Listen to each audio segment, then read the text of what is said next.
boy Alcatraz Gaming, back at it again with another Grand Theft Auto 5 compare and contrasting armored vehicles in game. So let's go ahead and, really quickly before I do this, let me get rid of this vehicle. Hopefully it's in here.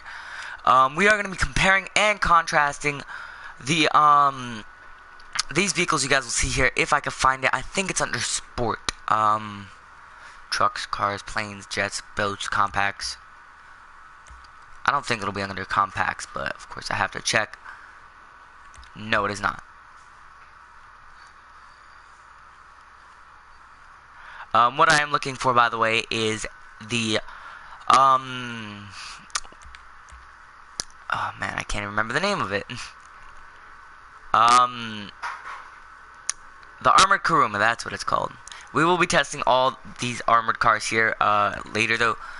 Basically, I'm going to be showing you guys which one is the best armored vehicle that you can get in GTA 5 online, you know, for obvious reasons of just, you know, having a nice armored vehicle. So probably under sports now that I think about it. Yep, Armored Kuruma right there. So we're going to go through these cars first. There's the fifth one. Alright, let's go to test, actually placement, weapons. Because I do definitely want to make sure that there is some, sticky bombs. So we can place about 60 weapons. So let's back this thing up and let's put them right over here.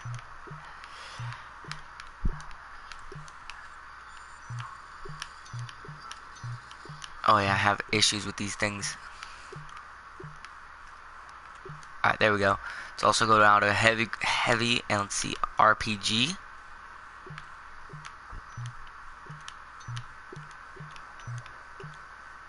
Alright, minigun, I'm not gonna bother with that. Let's also get me a nice little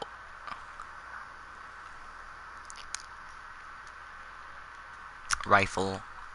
Let's get a special carbine. These are kind of one of my favorite sets of weapons. Alright, it should be pretty good. Let's also go ahead and just placement vehicles. We do want a couple extras of these vehicles because we are probably going to be blowing them up, and I do definitely want to have maybe 2 or even 3 of these vehicles. So let's basically I'm going to be telling you guys which one of these is the best vehicle to be driving around a GTA 5 lobby in. The 5 vehicles are the tank, the insurgent, the riot, which is the police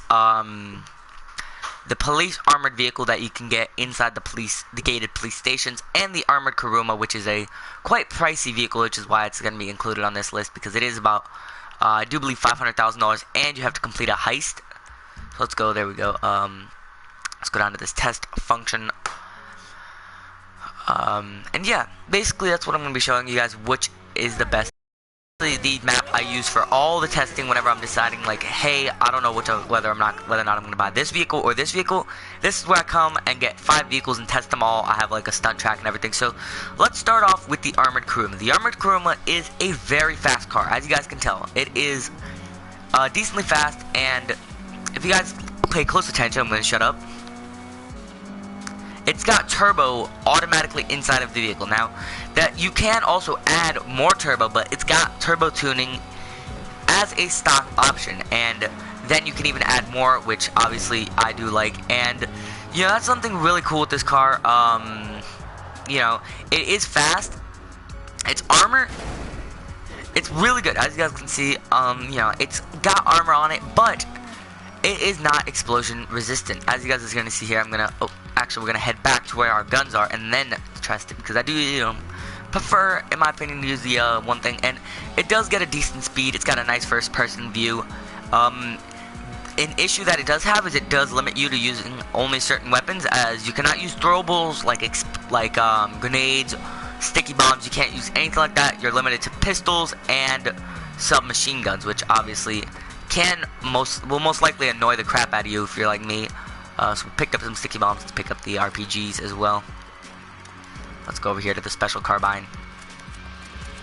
Alright, let's go ahead and show you guys the special what this thing happens. So the reason this vehicle is so useful is that, as you guys can see, it's got such a small view that, you know, where your head is right there.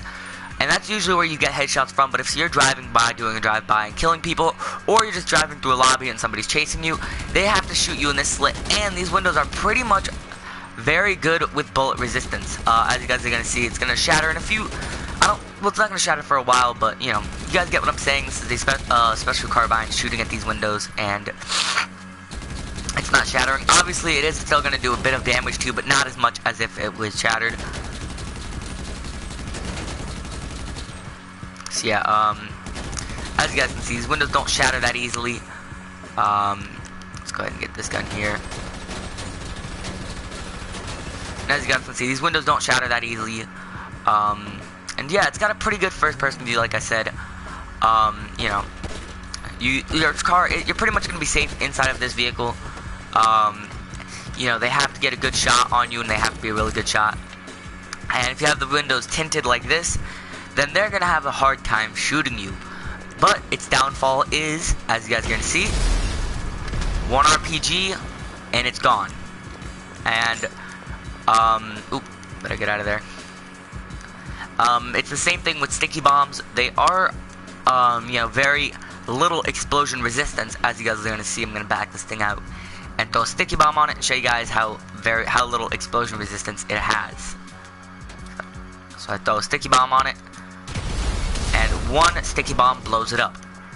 Next vehicle is going to be the Insurgent pickup truck. Now this is the version where it's got a bed and a gun in the back. So let's go ahead and get into the first part, which is obviously speed. Speed, honestly, is pretty good with both Insurgents, considering they are both armored vehicles that are obviously pretty heavy and are very explosion resistant. The upside for the Insurgent and for the Insurgent pickup is the fact that it does have a minigun on the, not a minigun, a gun on the back, or a mounted gun on the back, which obviously can be very good for exploding vehicles. And yeah, the only issue is it is a heavier vehicle, so you know, you're not going to take ramps too well with it, but it is, of course, very explosion resistant. As you guys see, when I get back, I'm going to pull out my RPG, shoot it a couple times until it blows up, and then I'm going to hit it a couple times with sticky bombs, because they do have separate damage from what I've seen before. So yeah, as you guys see, I pull it up over in the dirt, and it is the stock one. And the things, also a few things that this thing comes with stock, as you guys see, I checked, it does come with bulletproof tires as a stock option, and the armored Kuruma does not. The armored Kuruma, you have to pay the $25,000 extra for the armored tires, and it doesn't have too much bullet resistance. As you guys can see, once I see that the windows shatter, I count. And as you guys can see, it doesn't take too much ammo, but you know, 16 shots just to break through one window, that's a decent amount. And you know, if they're shooting at you with pistols, you know, 16 shots is probably more than they have in the pistol clip in a normal pistol. But yeah, so that's big, huge, you know, up thing for it. And then as you guys see, I show you guys the gun and how the gun works. It's a really good gun. You know, it's a really nice weapon for the Insurgent. Now I just pull out the RPGs and start shooting it. So I do believe it took 5 shots.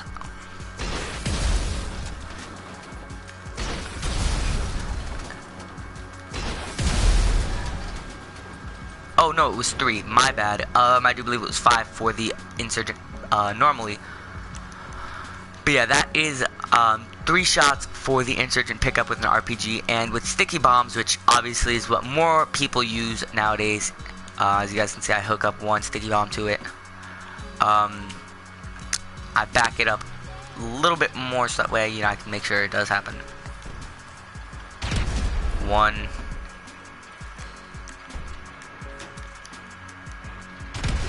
2. And 3. And yeah, it is only 3 shots, 3 RPGs and 3 sticky bombs to blow it up. Now that is a downside, but that's an upside, my bad. The downside to this Insurgent pickup truck with the mounted gun is that it is a Pegasus vehicle, which means you can't spawn it in every 3 minutes, and it doesn't spawn right by you. If you have a CEO office, then it spawns near you, but of course that is you know, lucky. And I did realize after that it is, you know, 3 sticky bombs are equal to RPGs. But getting into the next vehicle, we have the Insurgent regular. And this is a personal vehicle that can be stored in your garage, so you don't have to have an office building to have it spawn near you. You can just call your mechanic, and it will spawn right by you. It's also customizable. You could have custom colors, custom rims, all that stuff. I'm not so sure about the Insurgent pickup truck. It is an amazing off-road vehicle. It can haul, I believe it's 9 people. The wheels, I do believe, come bulletproof with the stock variant. But I will be checking that in a second, and I do have a call from my mother. So let me go ahead and answer this real quick. My mic on mute.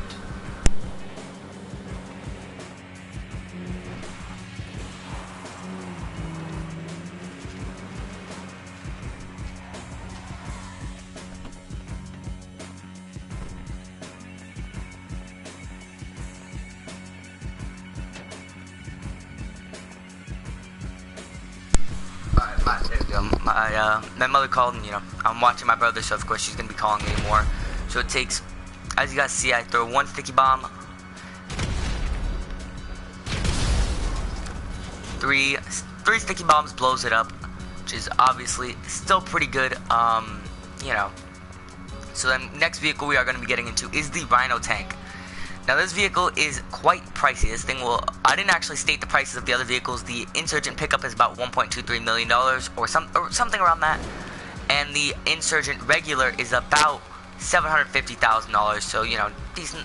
This thing is very expensive. I do believe it's like around $2 million area. I don't actually shop for tanks too much. But the benefits of this is it has a huge mounted gun that is very explosive, which means 1 shot to a normal car and it's blown up. 1 shot to a Zentorno, it's gone. 3 shots to an Insurgent, it's gone. It's a very, very good gun. Downside of this tank is that it is quite slow. It is heavy, which is making it quite slow. It is a 1-seater tank, which means you can only fit you. And another downside is that it is a Pegasus vehicle, which means you have to either have a CEO office to spawn it near you, or you have to call Pegasus and drive to where they spawn it at.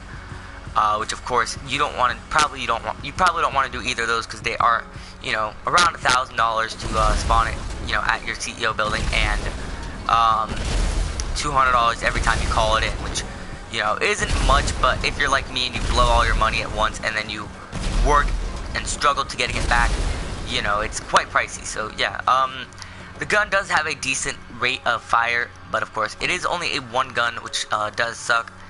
And then we get into the amount of damage, amount of RPG shots it takes to blow it up.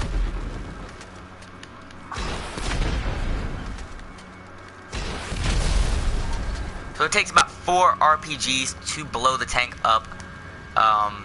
And yeah, that's pretty decent. Now we get into the one vehicle, which this is a Police Riot, and it is free.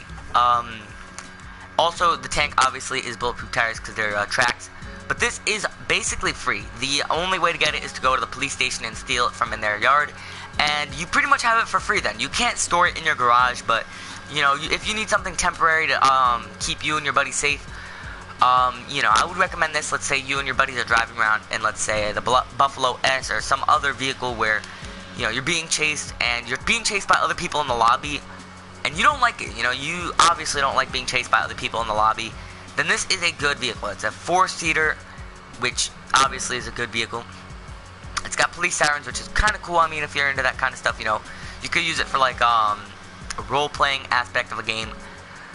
The only issue is obviously the armor. It's not gonna be, you're not paying for it, so it's obviously not gonna have barely any of the of what the other vehicles have.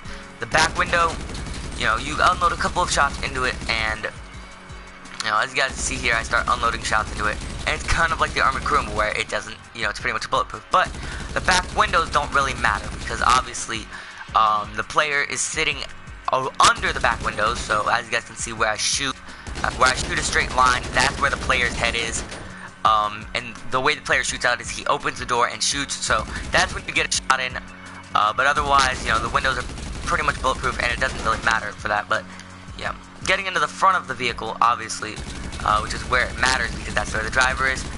The windows, as you guys can see, are pretty durable, honestly. You know, they are pretty durable, as you guys can see. I, unloaded like 3 clips into the windows, and then, honestly, the only downfall is obviously with most of them, and you guys can see I actually try it, is that as soon as you shoot out the window, the window's gone. You know, you no longer have any bullet-resistant window there. It just disappears as soon as you try and shoot out. So that's a huge downfall, as with the Insurgent, it doesn't do that, and with the Armored Kuruma, it doesn't do that either. So you kind of lose all your bullet resistance just by having the driver shoot or the passenger shoot, which obviously is not great. I also go back to pick up weapons and show you guys that the tires are also not bulletproof, and since this vehicle is not customizable, these tires can never be bulletproof, basically, which means that is a huge downfall you guys have there. But yeah, front windows, are pretty bulletproof, bullet resistant. The vehicle's all around nice, and then I get into the explosion and how much it can take. And as you guys can see, one shot from an RPG, and this thing is down for the count. So a couple of things I want to go ahead and add points for the Insurgent. Hopefully you guys are keeping count on which vehicle you guys want and which points you guys want to keep. As you guys can see, I jump into the tank and I drive off a little bit. I drive a decent bit out, because this is something I've done in a public GTA 5 lobby. Now, obviously, my Insurgent has armor, so it is a bit more, explosion resistant than the current Insurgent that I use, which is a stock one. But you guys can get where I'm going here. Let's say you and your buddy have an Insurgent, or you have an Insurgent and you have an Insurgent pickup. You call the Insurgent pickup in. Your buddy is driving the Insurgent regular, and basically there's a guy in the lobby with a tank. Well, what I do is I make a battering ram out of my Insurgent. As you guys can see, I put 3 sticky bombs on the hood, and I drive into battle with it. And yeah, basically what you do is you just ride up to the tank. Let's say he's blowing people up, and you just pull up, bang. As you guys can see, the tank explodes and your Insurgent drives off with no issues. Now obviously one more shot and it's gonna blow up into pieces, so be wary of that. But of course, it can be used as a battering ram. Same with the normal Insurgent. But of course, that's one of the only things that you can use. And yeah, the mounted gun on the back of the Insurgent pickup, which is a very good, very effective weapon. As you guys can see, I'm gonna use it on the Armored Kuruma, and you guys can see it doesn't take too long to blow up a car. It takes a few seconds, and the car is blown up, and you can go back into the vehicle, or jump out and go out and start killing again, which I personally like. Now we're gonna get into the second part of the vehicle, armored vehicles, which is going to be. Make sure my mic is not on mute. Okay, I get quite conscious that I'm sitting here talking to myself like an idiot. But basically, the second part is going to be all the armored vehicles that were brought in with ill-gotten gains. I believe it was ill-gotten gains, which are like the armored Benefactor, Shafter, V12, and whatever cars like that. So let's go ahead and get to sedans. And these vehicles aren't too explosion resistant, and they are pretty good though. They have their own ups and downs. So let's see. The Shafter V12 armored, Shafter LWB armored, the Kong, I don't even know what that's called. We're not going to be including the long wheelbase editions of these vehicles. Actually, I figure that's actually a dumb thing to do. But as you guys see, I go through and look for the armored cars that are in the game. And I find the ones that are there. There aren't too many in there that are cars. They're more or less SUVs and trucks. So that's what I get when I look through. But I want to look through all of them and show you guys that I'm not skipping over any. And if I did, then it wasn't intentional. But yeah. There's a couple of vehicles I see that I'm actually kind of shocked about seeing. And that I have to do some tests with later. But, but I go to the sports classic section and I don't see too many armored cars, well, any at all actually. So yeah, supercars, I didn't think there would be any either, but I had to just go through so that way people wouldn't be like, oh, you missed this vehicle, and I really wanted to see this one, this specific one, and obviously I'm not trying to skip over any. Once I get to the SUVs, that's where the more armored vehicles are. As you guys will see, I get to the armored Baller LE. I'm not going to do the LWB because that's the same thing. The XLS, though, I do. And, yeah. One cool vehicle, by the way, that I really think they should armor is the Patriot and, of course, the 6x6. I get to the off-road section. I didn't think there's going to be too much armored vehicles here, but I go through anyways, just to show you guys. One vehicle I did want to include, though, would be the Technical, which I did actually pick. But I had to go through anyways after that just to make sure there was no vehicles I'm missing. I do know about the Dune and the other Dune type vehicle. I can't even remember what it's called. The Brickade, the Dune and the Brickade. Those two I will be going over after I pick those two. After I pick the next set of armored vehicles. But yeah, so as you guys can see here, I test these and I just show you guys what these ones are capable of. I do actually exit and add more vehicles in because I do definitely want to have backups, because I do plan on showing you guys the explosion resistance of all of them. So I exit the test, I go to placement, and I add in a few more vehicles because obviously I add in the a couple more because obviously I do most definitely want to have extras for when I blow these all up. Because obviously, you guys know, I don't want to have to worry about anything like, oh, crap, I'm missing a few vehicles and I'm not going to be able to, show you guys what these other vehicles are capable of. So, yeah, that's one thing I don't like doing, because obviously it can get annoying. And I hate it when YouTubers do stuff like that. So, yeah, let's go ahead and let's get that fourth vehicle there, and then I do believe it was... Ooh, I need to place it back down. 1, 2, 3, 4, 5. Here we go, fifth. Let's also just move this one in the line a little bit more. And 1, 2, 3, 4. Ooh, what vehicle am I missing? I'm missing the Baller LE. Alright, there we go. So yeah, yeah, fun fact, by the way, I actually have, I've driven in large wheelbase Mercedes and stuff like that, and they are some of the most luxurious vehicles you can ever drive in. Like, you probably think I'm full of crap and that they are not luxurious at all, but they are, they're the next best thing to limos. Like, next to limos, I'd say those vehicles are the most luxurious out there. If, like, let's say you and, you have a family and you guys are going out to Lincoln and you're like, should we get the normal Lincoln or the long wheelbase? Definitely the long wheelbase, because obviously those things, you can have more leg room, and the back has like a whole control panel for the whole car. So, starting in, we have the Benefactor XLS Armored SUV. This thing is honestly decently speedy. I'm not going to say it's slow, I'm not going to say it's fast, but yeah, as you guys can see, it can get up there. Also, it can go off-road, obviously, which is something that I very much like in these vehicles, because that means that when you go off-road, let's say worst case scenario, you're being chased off-road, you can definitely go off-road and psych them, because obviously if they have something like a Zentorno, you're definitely going to win an off-road race. Bad thing with it, as you guys saw when I did that little jump, or I attempted it, the front windshield in the driver and driver back seat window shattered, which shows you guys that it has very little window bullet resistance. Just from that, you can see how little the window resistance has. But I decided anyways that I'm going to pull up to our little spot and show you guys how little resistance the windows have anyways. So as you guys can see, it takes less than a clip to go through. We're going to go ahead and go to the back because I wasn't even counting. So I start unloading, and yeah, it takes about 16 shots to get through the windows. The tires do not come bulletproof stock.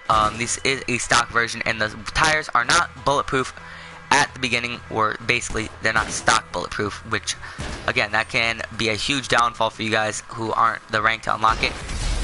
It can take one RPG hit before it blows up. As you guys see, I hit it with another one and it just blows up into pieces. So now we get to the next vehicle, which is the Benefactor V12, Benefactor Shafter V12 Armored. And this does honestly have some decent speed. Climbs up there, gets to about 80 miles an hour at a decent time. the good thing about this, and a lot of people actually have no idea about it, but this is actually faster than the X80 Proto, the Italia GTB. It's faster than all of them. Now, you're probably like, what? You're going crazy, man. You're definitely going crazy. But when I say faster, I don't mean that the acceleration is better. I mean its top speed is amazing. So, let's say you had a huge straightaway of land, and let's say I could create a long straightaway this way and do a race, which I'm going to try to do later and show you guys it. But basically, this vehicle would, after a while of racing against the Italia GTB or the X80 Proto, after a while of racing it, if they both got an equal start, this one would have a higher top speed and would essentially surpass the Italia GTB and the X80 Proto and all the, the Nero Custom, whatever you want to call them. It would surpass all of them after a while, which I very much like. Even the normal version can surpass them. It's just like the other one, the XLS though, in its bullet resistance for the windows. And yeah, 16 shots takes it out. Tires, of course, are not bulletproof. Well, they're not bulletproof stock. They go out, and it is 2 RPG shots before it blows up. So as you guys see there, I hit it twice, and it blows up into pieces, which obviously is expected. Honestly, it's a lot better than the other vehicles because obviously, the normal one doesn't even last 1 shot. We next get into the Gavilan Baller LE SUVs armored. And this thing is another one that you could take off-road. It's the 2013 version of the Land Rover, or 2012, I think. I'm not exactly sure, but it is, a nice vehicle. It can go off-road. It's got some decent speed. It's got a nice interior, in my opinion. But like the other vehicles, the windows do shatter upon impact, but they do take a few shots to shoot off.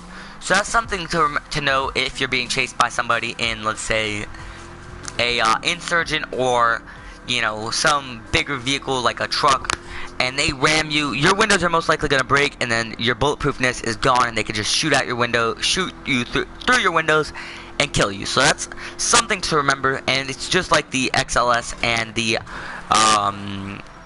Benefactor in its bullet resistance. As you guys can see, I shoot the tires, 1 shot takes out the tires, and it's 15 shots, 16 shots, not 15, to take out the windows.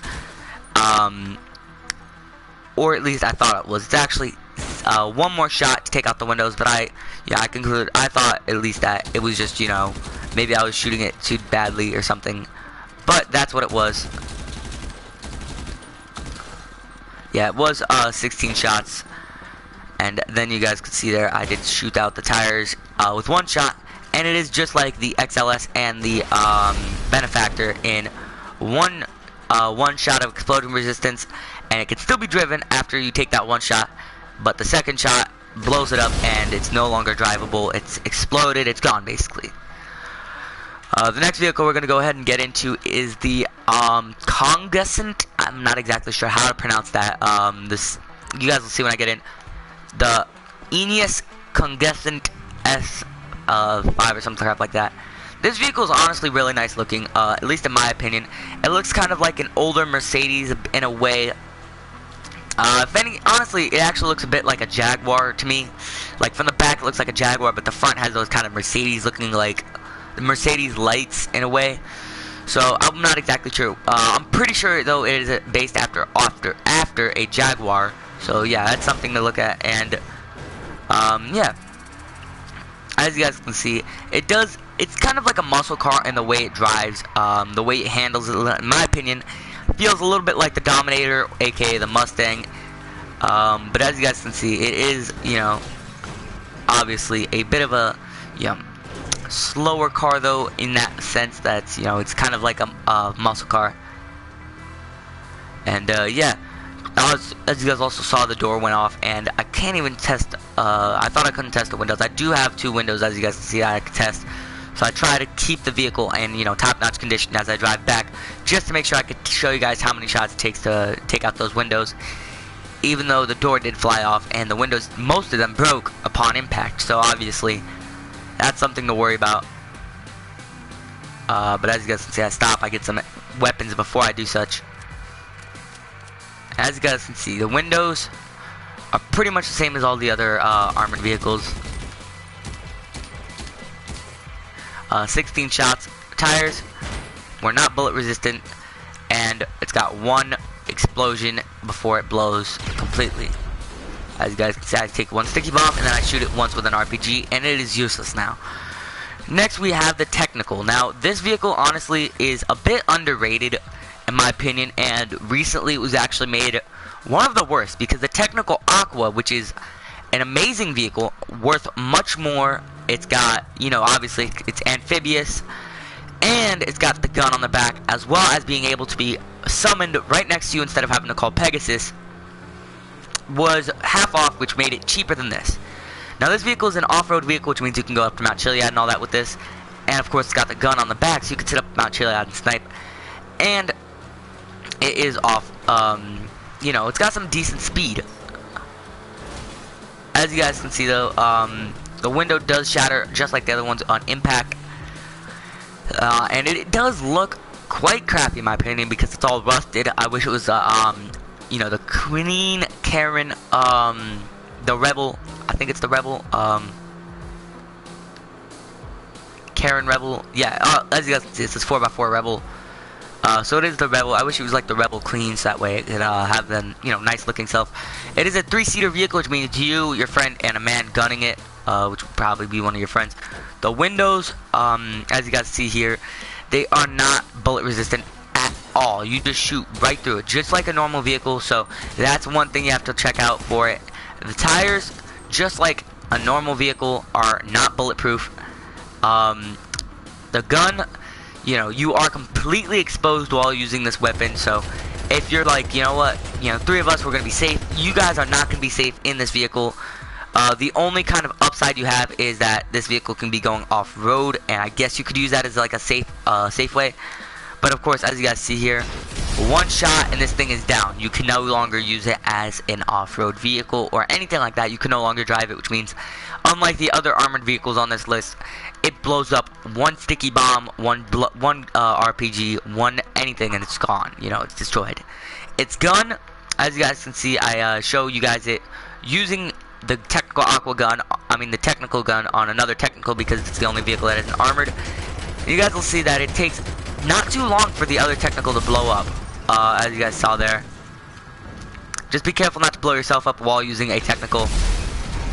And yeah, as you guys see, the other armored vehicles are pretty much decently armor resistant, you know, which I quite like. Obviously, you know, it's you and your friends, you and your squad are all riding these things, and you know, let's say you got like, you know, you're the CEO, your friends don't have their CEO buildings, and there's like a bunch of you in the lobby, and you guys want to protect, you know, you, because you're in the tunnel. Get like a limo and then surround the limo, or make like a beast, as the president has, like get the whole you know, the I can't remember what it's called at this point. I've actually forgotten the I have no idea. I've completely blanked out at this moment. Well, now I'm drawn to a blank. My bad, honestly. It's like a line of vehicles that are all, you know, armored, and they're done like that, so that way nobody knows who's in what vehicle. Which, obviously, if you and your friends do that, and you do ghost organization, and everybody goes off the radar, they're not gonna know which vehicle you're in, which obviously can make you very, very hidden. So I'm gonna go ahead and get the Dune here, and then of course I get the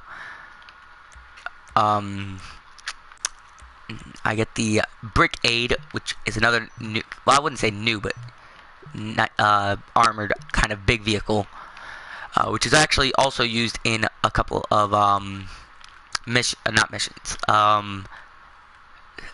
crate sales, which obviously if you're doing those, you want to have that as your vehicle.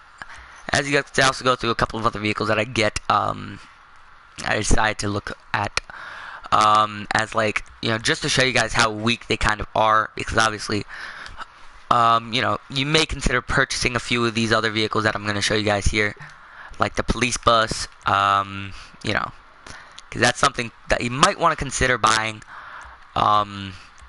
You know, and I'm also going to go over a couple of helicopters. This is more or less comparing, contrasting certain vehicles that you should or shouldn't get.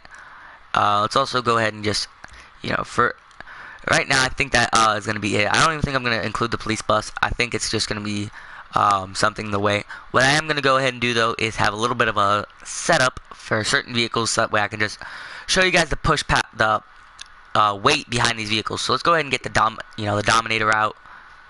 Let's just use this as our test vehicle for now.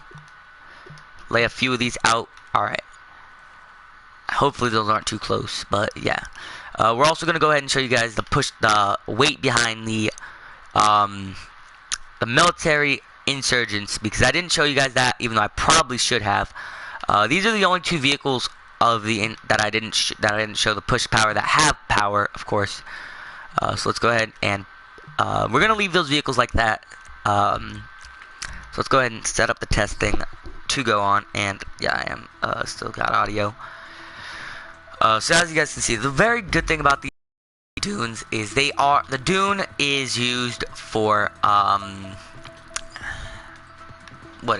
for special cargo sale, which means that let's say you have some crates that you're trying to sell, and you and your buddies have, like, you know, if you guys sell a full warehouse, a full small warehouse, or a full large warehouse, or whatever the case, you're going to be given the dune, and you're probably going to be given 2 or 3 of them, and you're going to be forced to go sell.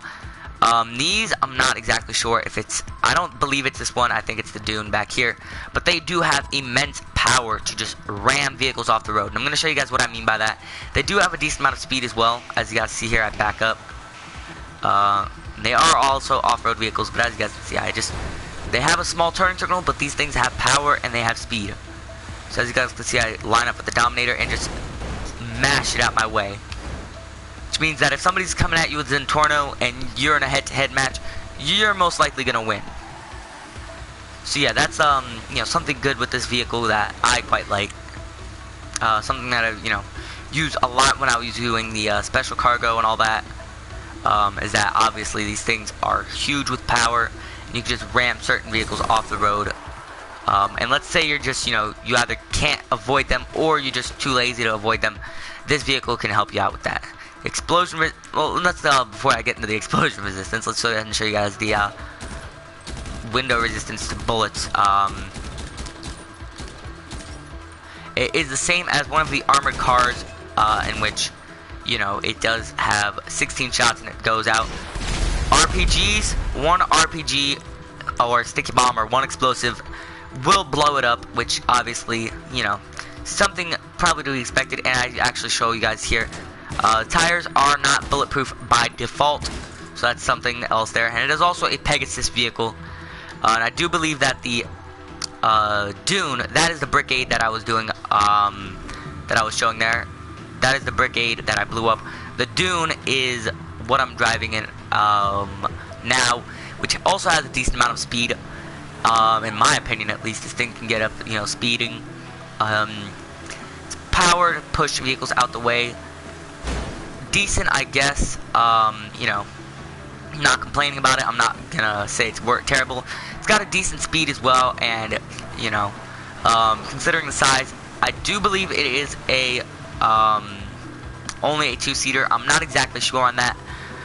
I do believe the Brigade is a 6-seater. Yeah, 6-seater, because obviously I do believe that 4 people can get on in the back area and hold on, and 2 people can jump in the cab. The windows are about the same, I guess, as the other one, except I was actually wrong. It was 11 shots that took out the windows, and the tires, same as the Brigade, are not bulletproof, and this one took 1 shot to blow up. So that was that. Getting into the Insurgents again, and showing you guys just the power that it has to push out the way and ram other vehicles out the way. If you guys watch my vehicles where I play with this thing in GTA 5, you guys know the power it has.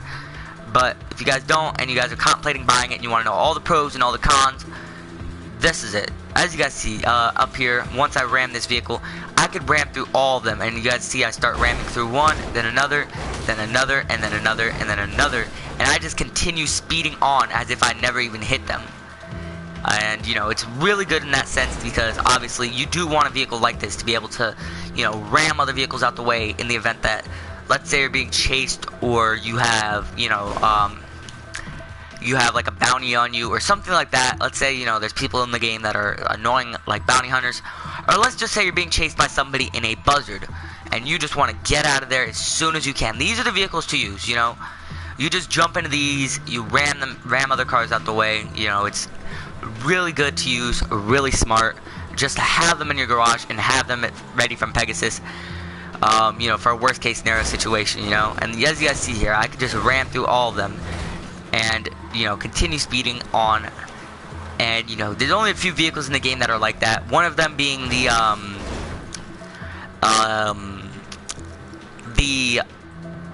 Diamond, the Super Diamond, but that isn't nearly as much power as this. That's only for like small little coupes, if you guys could even classify that. Now, getting into the next set of vehicles would obviously have to be, we have to go through helicopters. I'd feel, you know, like an idiot, and it just wouldn't be a good list of comparing and contrasting vehicles if I didn't add in the helicopters for the must-buy for certain vehicles. So obviously, let's go ahead and get to the helicopters. Well, before that, I think I had another vehicle I was going to go ahead and show off.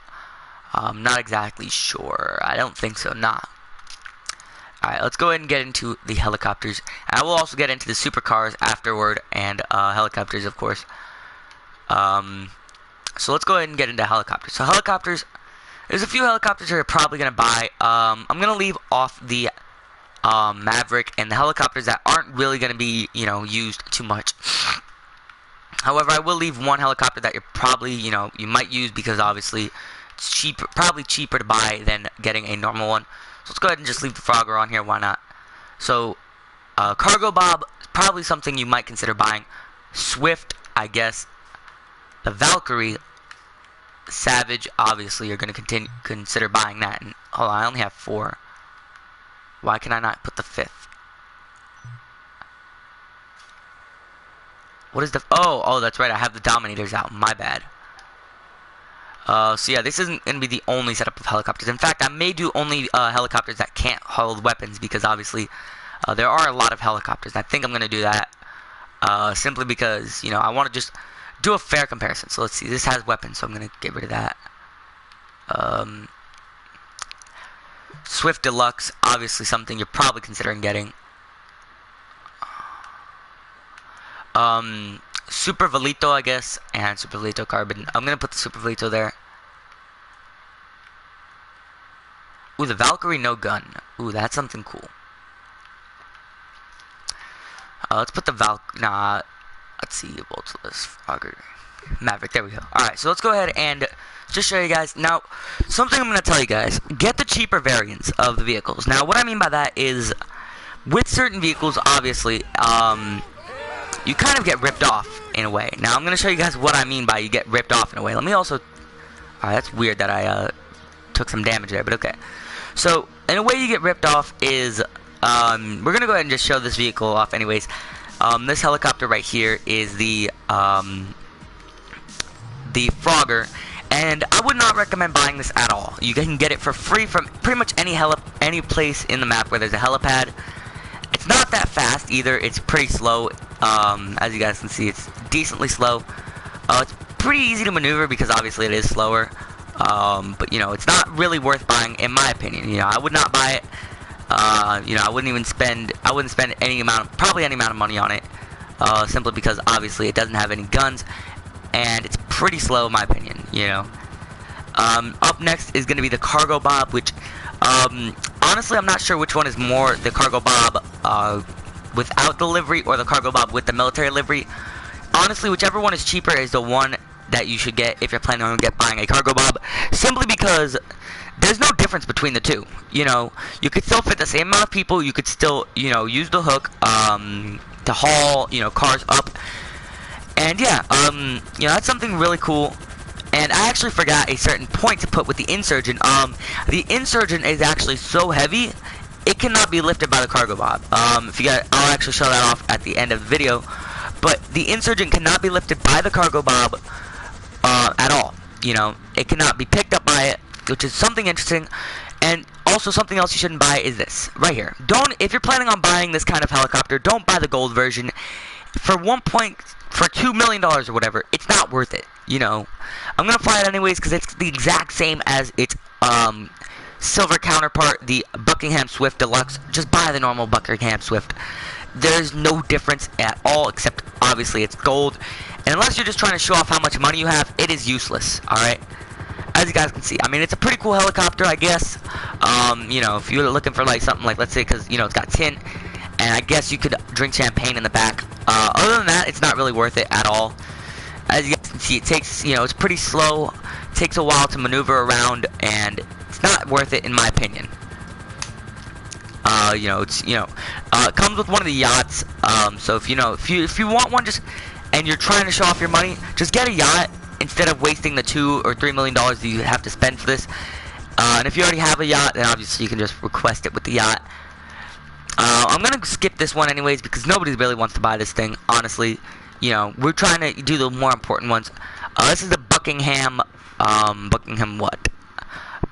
Super Velito. Again, get the cheaper one. Don't get the carbon one. Don't get the gold one. Just get the cheap one if you're planning on getting one. Okay, this is a decent helicopter. I'm not gonna lie, honestly. You know, it's got a decent speed. It's got decent maneuverability. Not too good, but decent. So obviously that's something cool with it. So yeah, let's go ahead and just get into now the the weaponized helicopters, because obviously that's something you guys would obviously like to see, because nobody really and truly is buying these helicopters, unless of course they either have all the money in the world or they have, you know, they're planning on just showing off their wealth. So the Valkyrie right here, this thing has two mounted machine guns on the side. It looks clearly armored and it's really cool. The Savage, getting into this one, let's put this one a little bit farther away. How can I do that? Can I play? There we go. I can place that. We're not going to do the Swift Deluxe or anything like that. We're only doing weapons. There's a Valkyrie with no guns, which I don't believe you can buy. But yeah. And yeah, that's pretty much it for the, you know, kind of weaponized helicopters, obviously, because, you know, there's not too many. Well, there is, but I'm going to have to get them under military. Buzzard Attack Chopper, Annihilator, and I do believe that's it.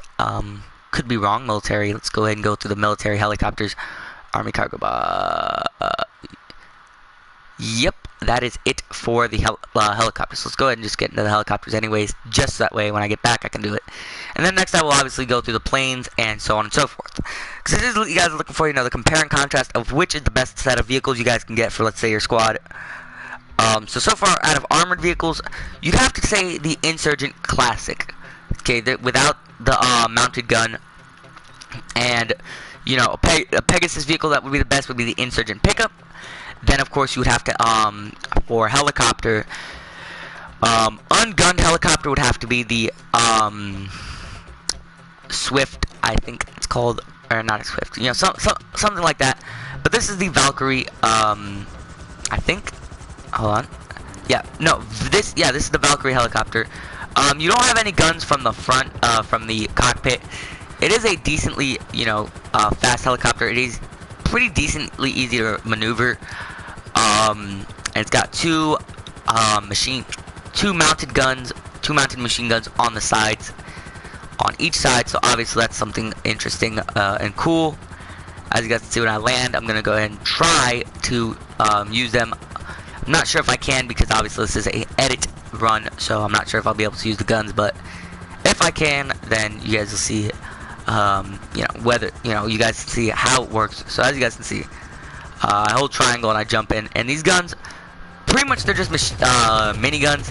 You know, they're pretty cool, and yeah, you know, they can you can use them out the side of the ship, which is not the ship, the helicopter, which is pretty cool. Next we have the Savage, which honestly looks more like a jet than a helicopter. It can fit 2 people in the cockpit, and I believe it can fit 2 people in the back. It has missiles with homing launcher and cannons, which I do believe the cannons are like similar to the other the cannons on the they are the exact same kind of cannons on the Hydra, in which they will blow up they are explosive cannons, basically. They blow up what you shoot. So if you shoot at a car, they're gonna blow the car up, basically. As you guys saw, I just used it to blow up another helicopter, which is, you know, something cool. And also the wheels do go up like a plane would, so, you know, you can argue these are pretty good weapons of destruction. Because obviously you got the wheels, which make them, you know, pretty decent for taking off and landing, and, you know, you can do vertical landing and all that. And they've got the same kind of weapons as the Hydra does, in the sense that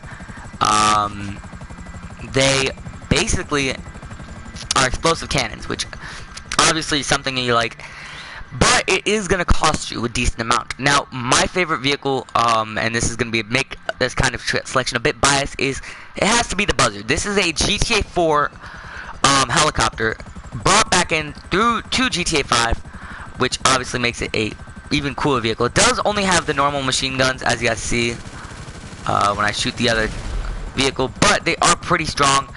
It also has missiles, which can be used again to just destroy your target. You know, obviously you can use them to just destroy your targets, and just, you know, it's all around. It's got really good maneuverability. I don't know if it's because it's small or what. This thing is just, you know, really easy to just fly around the map and, you know, get through what you need to do. And if let's say you have a like one of those fly under the most bridges things with a helicopter, this is probably the best helicopter. This is, you know, your best bet to get a run for your money. But, you know, you probably know that. And if you don't own it, it's $25,000 from your CEO or VIP or whatever, and you could borrow it for that much, which is really cool. And if you buy it, then it's free from your CEO, and you can have it spawn right by you, which is really cool in my opinion. Next is the Annihilator. This helicopter was in GTA 4 normal version. This was not in the DLC. This was brought in with the original GTA 4. The other helicopter, the Buzzard, was brought into GTA 4 through a DLC. This, however, only has machine guns. It does not have the explosives like the other helicopter, and it does not have retractable wheels like the other ones. But as you guys can see, as I land a bit, it is a pretty decent helicopter. You know, it flies good. In my opinion, it's easy to fly. So yeah, it's harder to aim with the gun though, obviously, because, you know, I mean, in my opinion, it's a bit harder to aim with this machine gun, but you guys get what I'm saying. You know, it's got the machine gun, and it's got, you know, it's a bigger helicopter. It looks pretty cool in my opinion. So yeah, but now we're gonna go ahead and get into the planes of, you know, the non-weaponized planes at least, which obviously, honestly, I wouldn't really recommend getting any planes in, you know, GTA 5 online. You know, if you're buying them. Now, the reason for this is because most of the planes can be found for free at the airports. But I'm gonna still show them off anyways. The ones that can be found for free, at least, I'm gonna be showing those off. So yeah.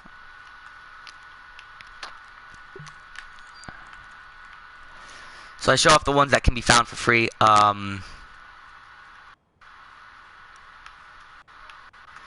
Yeah, it's pretty hard. Yeah, I think these ones, I've used that before.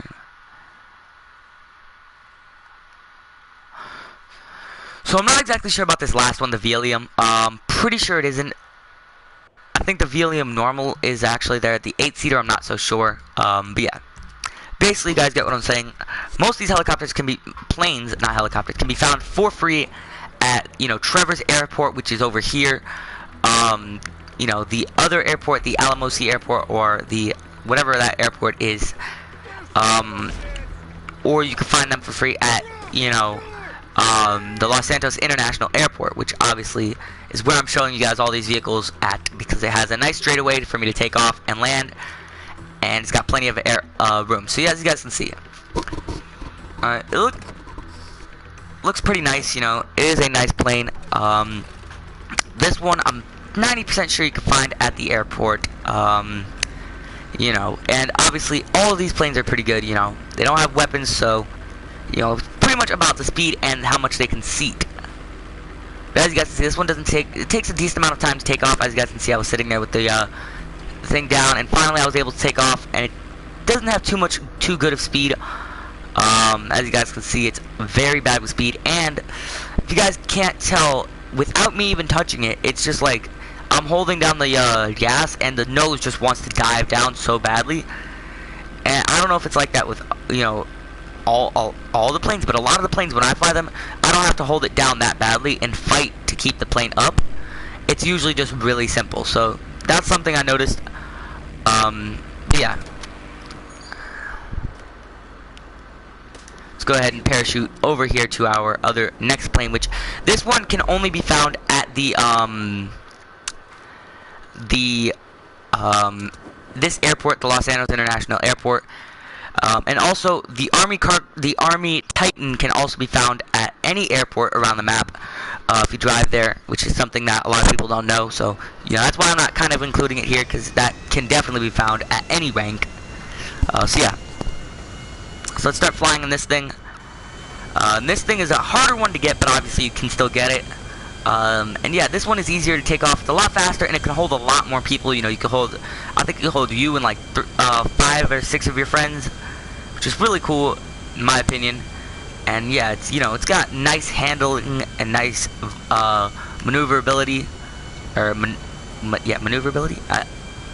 It's easy to maneuver. You know, you can, as you guys see here, I'm just like, you know, flying it around, not having too many issues. My only issue is that I'm scared I'm going to be shot down by one of the NPCs that I have to have in the game. But, you know, other than that, you know, it's a really good plane. Something I tried to do, which I didn't think I was going to be able to, and I was like thinking I was going to crash, and I just decided not to try it, was landing at the top. I was like, I'm not going to do it, and then I ended up landing, and I'm like, oh crap, I'm scarred, I can't even get off now. So something that, you know, cool is that this thing can just kind of basically, you know, do some stuff that I didn't think was possible for any plane, honestly. So as you can see, I jump out here, I parachute on to the other planes. So yeah, the next one is a stunt plane, which obviously, as you guys all know, is found right at Trevor's Airfield, and found at all the airfields, but Trevor's is where you find it with an ample amount of these things, plus other planes and other helicopters. But every time I go to Trevor's, I always see one of these in like the little garage area, and I never use them because honestly I don't really like the way they are. They're not really that cool to me. They are, however, very, very speedy. As you guys can see, I'm barely even, you know, they're really easy to control. I'm not even touching the left analog stick, and as you guys can see, this thing just flies at a straight line. You know, you don't need to control it too much. If you need to go, let's say, from halfway across the map, you guys can do that by just, you know, putting duct tape or even a rubber band on your right trigger, and you could just fly around the map while, let's say, you go make a sandwich or you go get a Coke or, you know, something like that.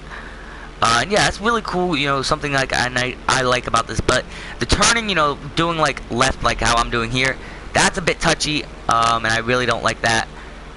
But other than that, it's really good. You know, this is a really good plane. But of course, you know, you can find it for free at Trevor's Airfield, which is why I kind of bash on a lot of these vehicles, because you can find them for free at most airfields in game, which is why they're not really worth it too much. The Duster is almost always found around the same area as the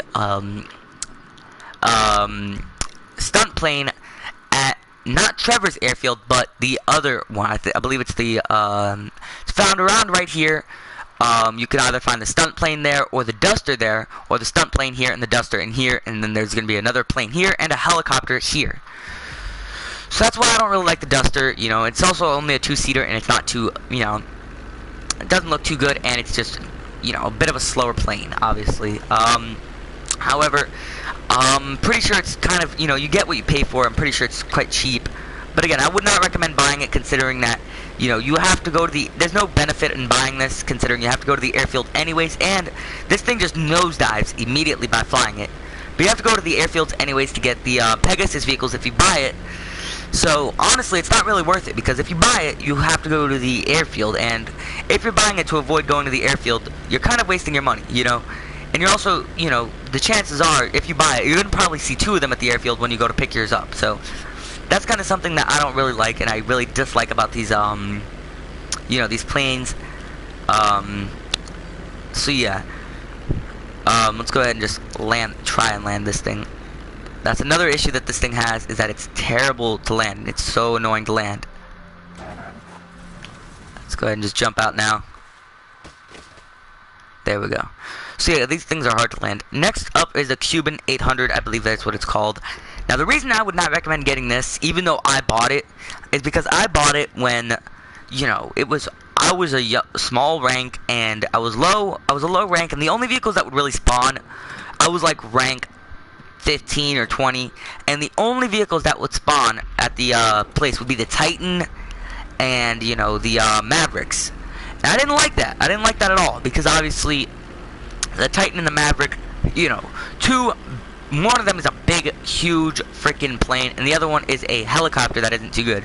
So I bought this because it was a cheap plane, and I just, you know, I figured whatever, why not? Well, honestly, I don't regret it too much. I still use it a little bit, not much, but you know, a decent amount to justify still having it. If they ever do introduce an option to be able to sell Pegasus vehicles, you better believe I'm selling this. But obviously, you know, you get what you pay for. It's something like $500,000. And something I do like about it is that it doesn't nosedive every chance it gets. If anything, it flies in the direction your nose is pointing. So if you point it up, it's going to fly up. If you point it down, it's going to go down. And that's something I really like, because it doesn't mean you have to have your finger on the left analog stick. And like with the stunt plane, you could just hold, you know, rubber band or tape your right trigger, and you're going to fly it for a long time. So yeah, that's obviously something cool with it. But yeah, let's go ahead and jump into now the jet part of this, because obviously jets are what you're probably interested in more or less more than anything else. So out of these helicopters, if you're going to get one, I'd say get this one, because obviously you can use it to have a bunch of your friends. So, you know, I will also show you guys the ultimate vehicle setup of like the Pegasus vehicle. You want to use the normal vehicle, you know, the best kind of setup, the best all that. So we're going to go ahead and jump in with the P996 laser, the Bestra, the Hydra, the Bestra again, I guess. I'm confused. Hold on, what? Okay, there's the P996 laser, the Bestra, which is the Hydra, the P996 laser, the Bestra, Hydra, P996, P996. I'm confused because there's two different Bestras, I think. I'm a bit confused. So there's one Bestra and there's another. Honestly, I think it's just at the end, so it looks like it's doing a first full circle, but whatever. So yeah, that's something. I'm pretty sure there's other jets though. Hold on. Oh, actually, something else I'm gonna have to go over with planes that you might want to get, but you know you're probably not gonna get them, is gonna go after this, because obviously. Normally, you're probably not gonna go after these kind of planes, unless, of course, you have like all the money in the world, and you're just like, you know what should I waste my money on next? Because obviously, I wouldn't recommend getting those. So, one plane or jet that I would definitely recommend you not get, and it's just a complete waste of money, and was a huge disappointment when it came out, is the Bestra. Now, the reason for this, as you guys see when I get in, the Western Bestra. As you guys can see, it's just like a normal jet. As you guys can see, you know, it's got the booster in the back. You can fly it, you know, you retract the wheels up. But it does not have any guns. What the heck? It is a jet that it costs something like $3 million, I believe, or $2 million. It has no weapons whatsoever. It is a non-weaponized plane jet, whatever. It is purely for speed to get you and only you around the map, because I do not believe it is a two-seater. As you guys can see, it is meant for only you to get around the map, and it has no weapons whatsoever. That is a complete waste of money.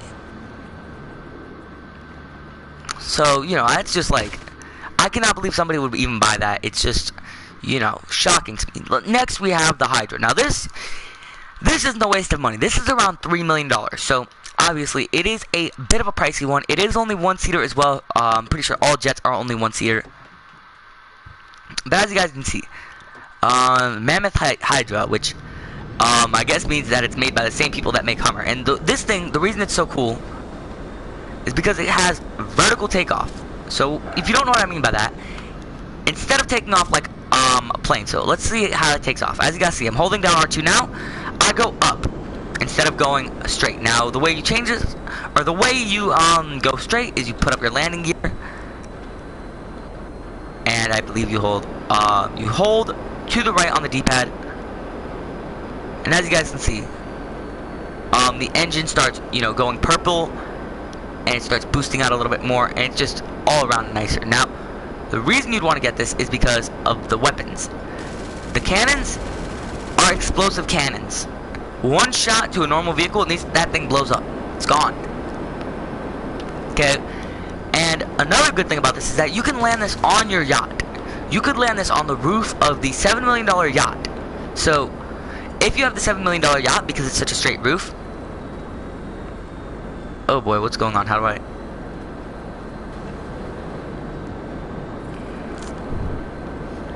So yeah, this is, in my opinion, a bit harder to control, because obviously I'm not used to one of these. Oh boy.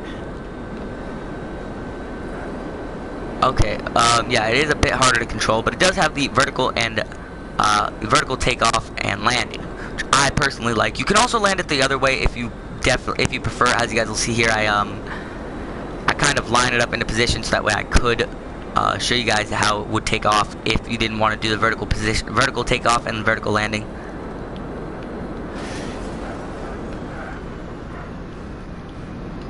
So as you guys see, I put on the normal takeoff, and I just take off normally, and it works just the same. The guns are honestly the up thing of this, and of course you can always use this however you want.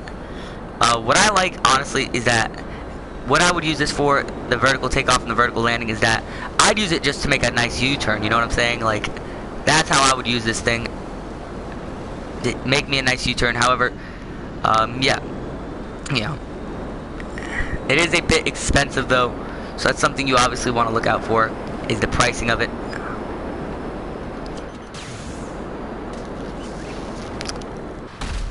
So as you guys can see there, it is a bit of a pricey one. Next we have the P993 or something like that. P996 or something along those lines. It is a decent jet. This is a jet you'll usually find inside of the military base. Let's say you want to get one for free. You pay Lester like $5,000. You go to Fort St. Cudo. You drive in there. You jump in one of these, and you guys have a plane. P996 laser plane. So obviously this has no special vertical takeoff. I'm holding the other button. It doesn't do anything like that. But it is a very, very fast jet. This thing is speedy. As you guys can see, this thing takes off. And another thing is that the cannon is not the type of cannon from the Hydra. I mean, it is the cannon from the Hydra. No, it isn't.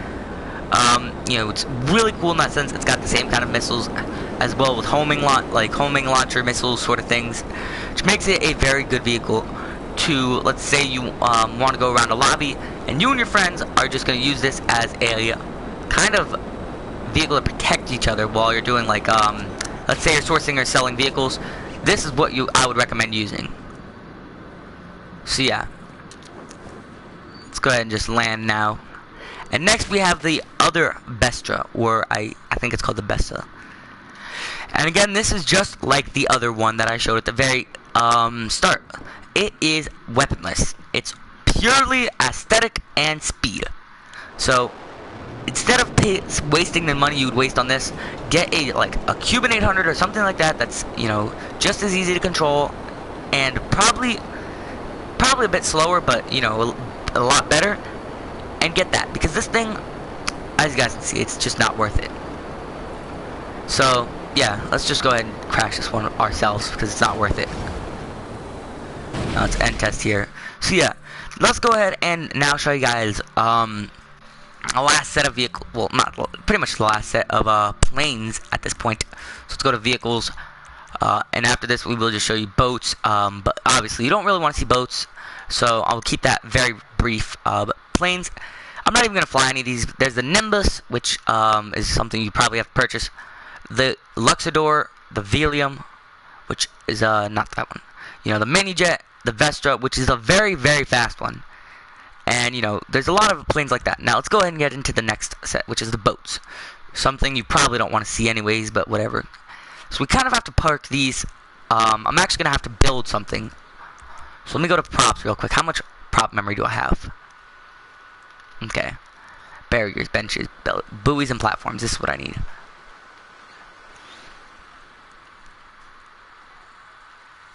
Not really this.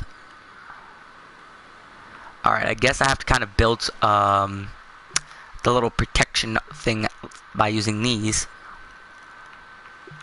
Because my only issue is that these boats are going to go floating off, and not something I want.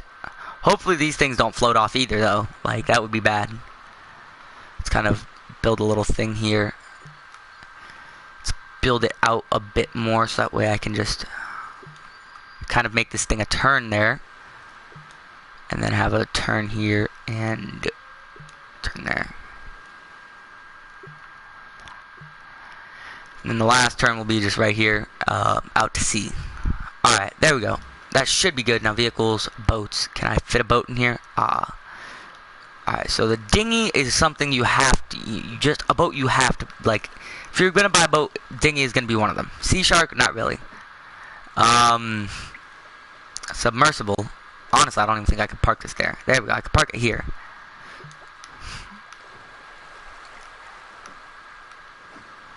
That's going to be something I have to move as soon as I can.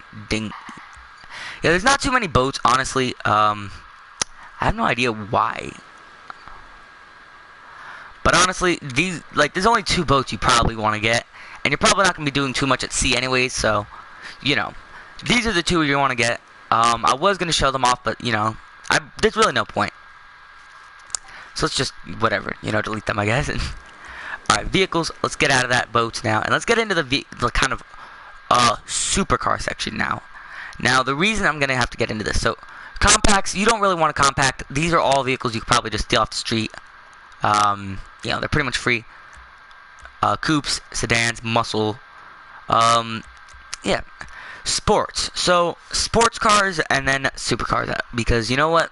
Honestly, I think that's what I'm going to have to do anyways. So, sports cars. A sports car I would get, and these are all vehicles that are not, you know, millions of dollars. Now, they could cost millions of dollars if you decide you want to do it the most, but, you know. The Spectre Custom, yes, this is going to be around a couple $1 million, but I have to put this on this list. Okay, that's going to be around 1.5, 1.6, 1.7 million dollars. It's going to be a decent amount. It's going to do some, you know, damage to your wallet. The Comet Retro Custom. It's about, you know, literally at $1 million. Maybe, you know, if you do no customization to it at all. Elegy Retro Custom. About $1 million as well if you do no customization. Okay. Next, I have to have the Sprunk. Well, not. I don't want to do the Sprunk Buffalo. I want to do the normal Buffalo. So yeah, where's the normal Buffalo? Ooh, the Sultan. So there's also the Kuruma in this, but I consider the Kuruma armored car. However, I might as well include the Kuruma itself. And if I'm only picking 5 from this is a very difficult decision because obviously there are a lot of fast vehicles. So, yeah. Let's also change these colors up a bit. This I don't like this gray look. I'll do red.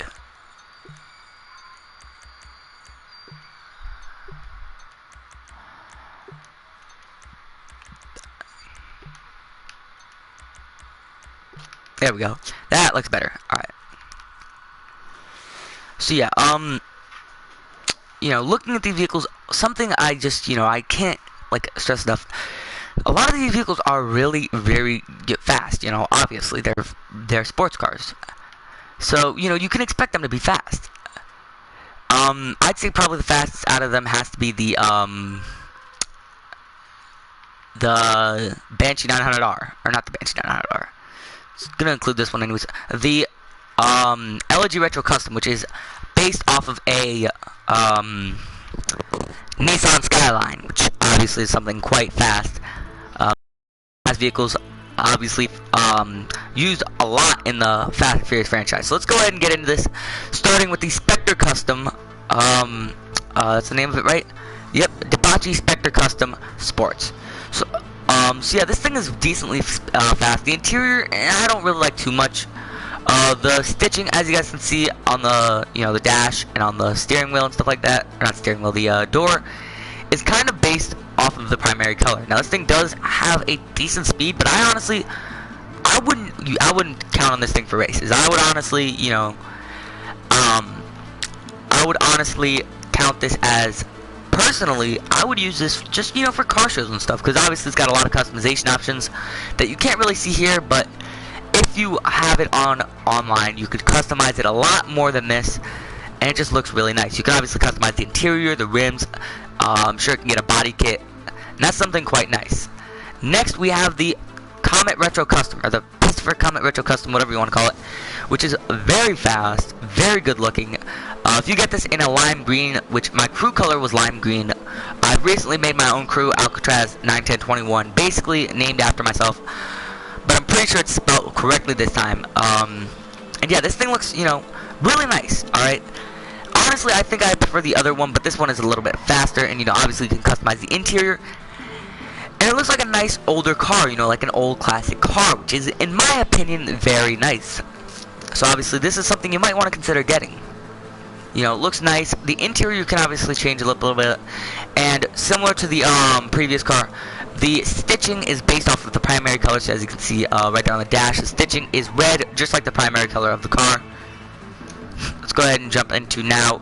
The probably fastest one here is this. This is the Elegy Retro Custom, or the Nissan Skyline in real life. And similar to the real Nissan Skyline, the back wheels are actually quite thick. But let's go ahead and just get into this driving.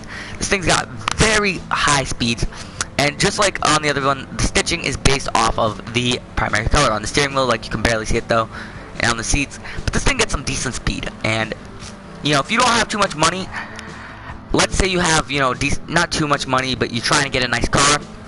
Let's say you have $1.65 million or something like that. Probably not even what this vehicle is going to cost you.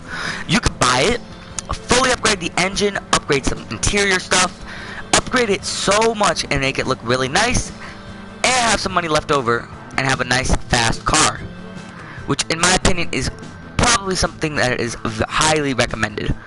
Next, I have to include this car on this list, is the Careen Sultan. This vehicle is the Careen Kuruma, not Careen Sultan, Careen Kuruma. It's a bit of a tongue twister or whatever. But yeah, Karen Kuruma, or whatever, well, you know what I mean. This vehicle comes with immediate turbo, and for only $95,000, this is probably the cheapest vehicle on this list, and it will get you the most out of what you're looking for. If you're looking for a nice four-door, fast, high-speed vehicle, this is your best bet. With a decent amount of customization and nice looks based off of the Mitsubishi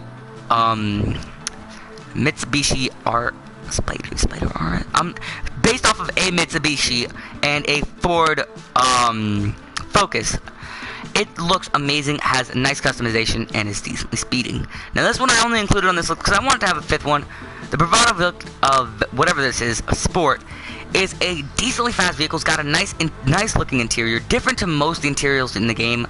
It's got a decent speed. My only issue obviously is that the steering wheel covers about a third of the dials, but it looks pretty nice. It looks like something out of a futuristic movie.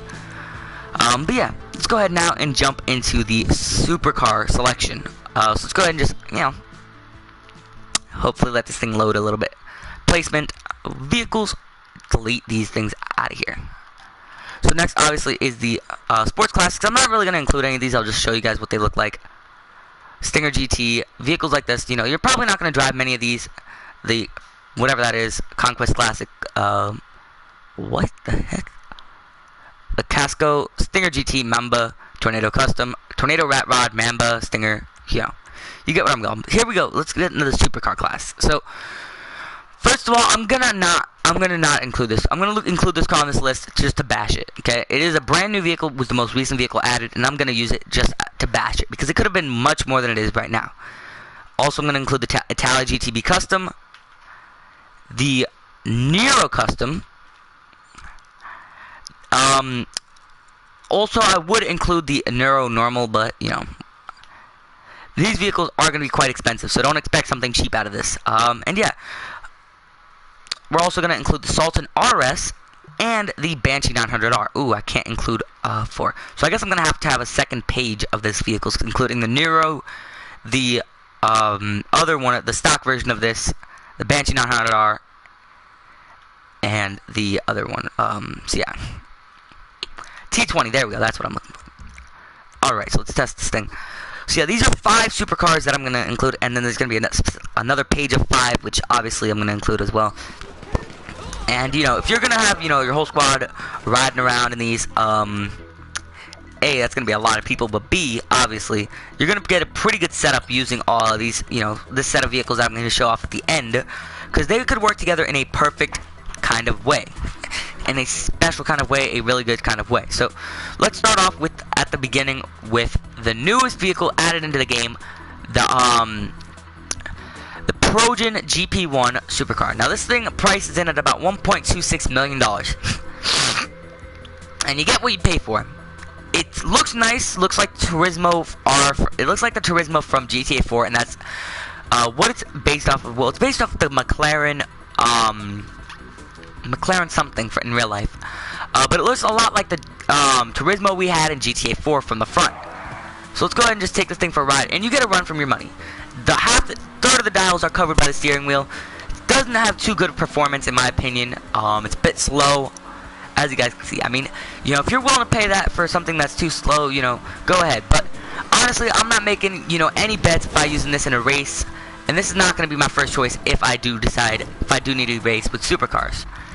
So let's go ahead and just teleport back to the beginning, because obviously I do not like how slow this thing is.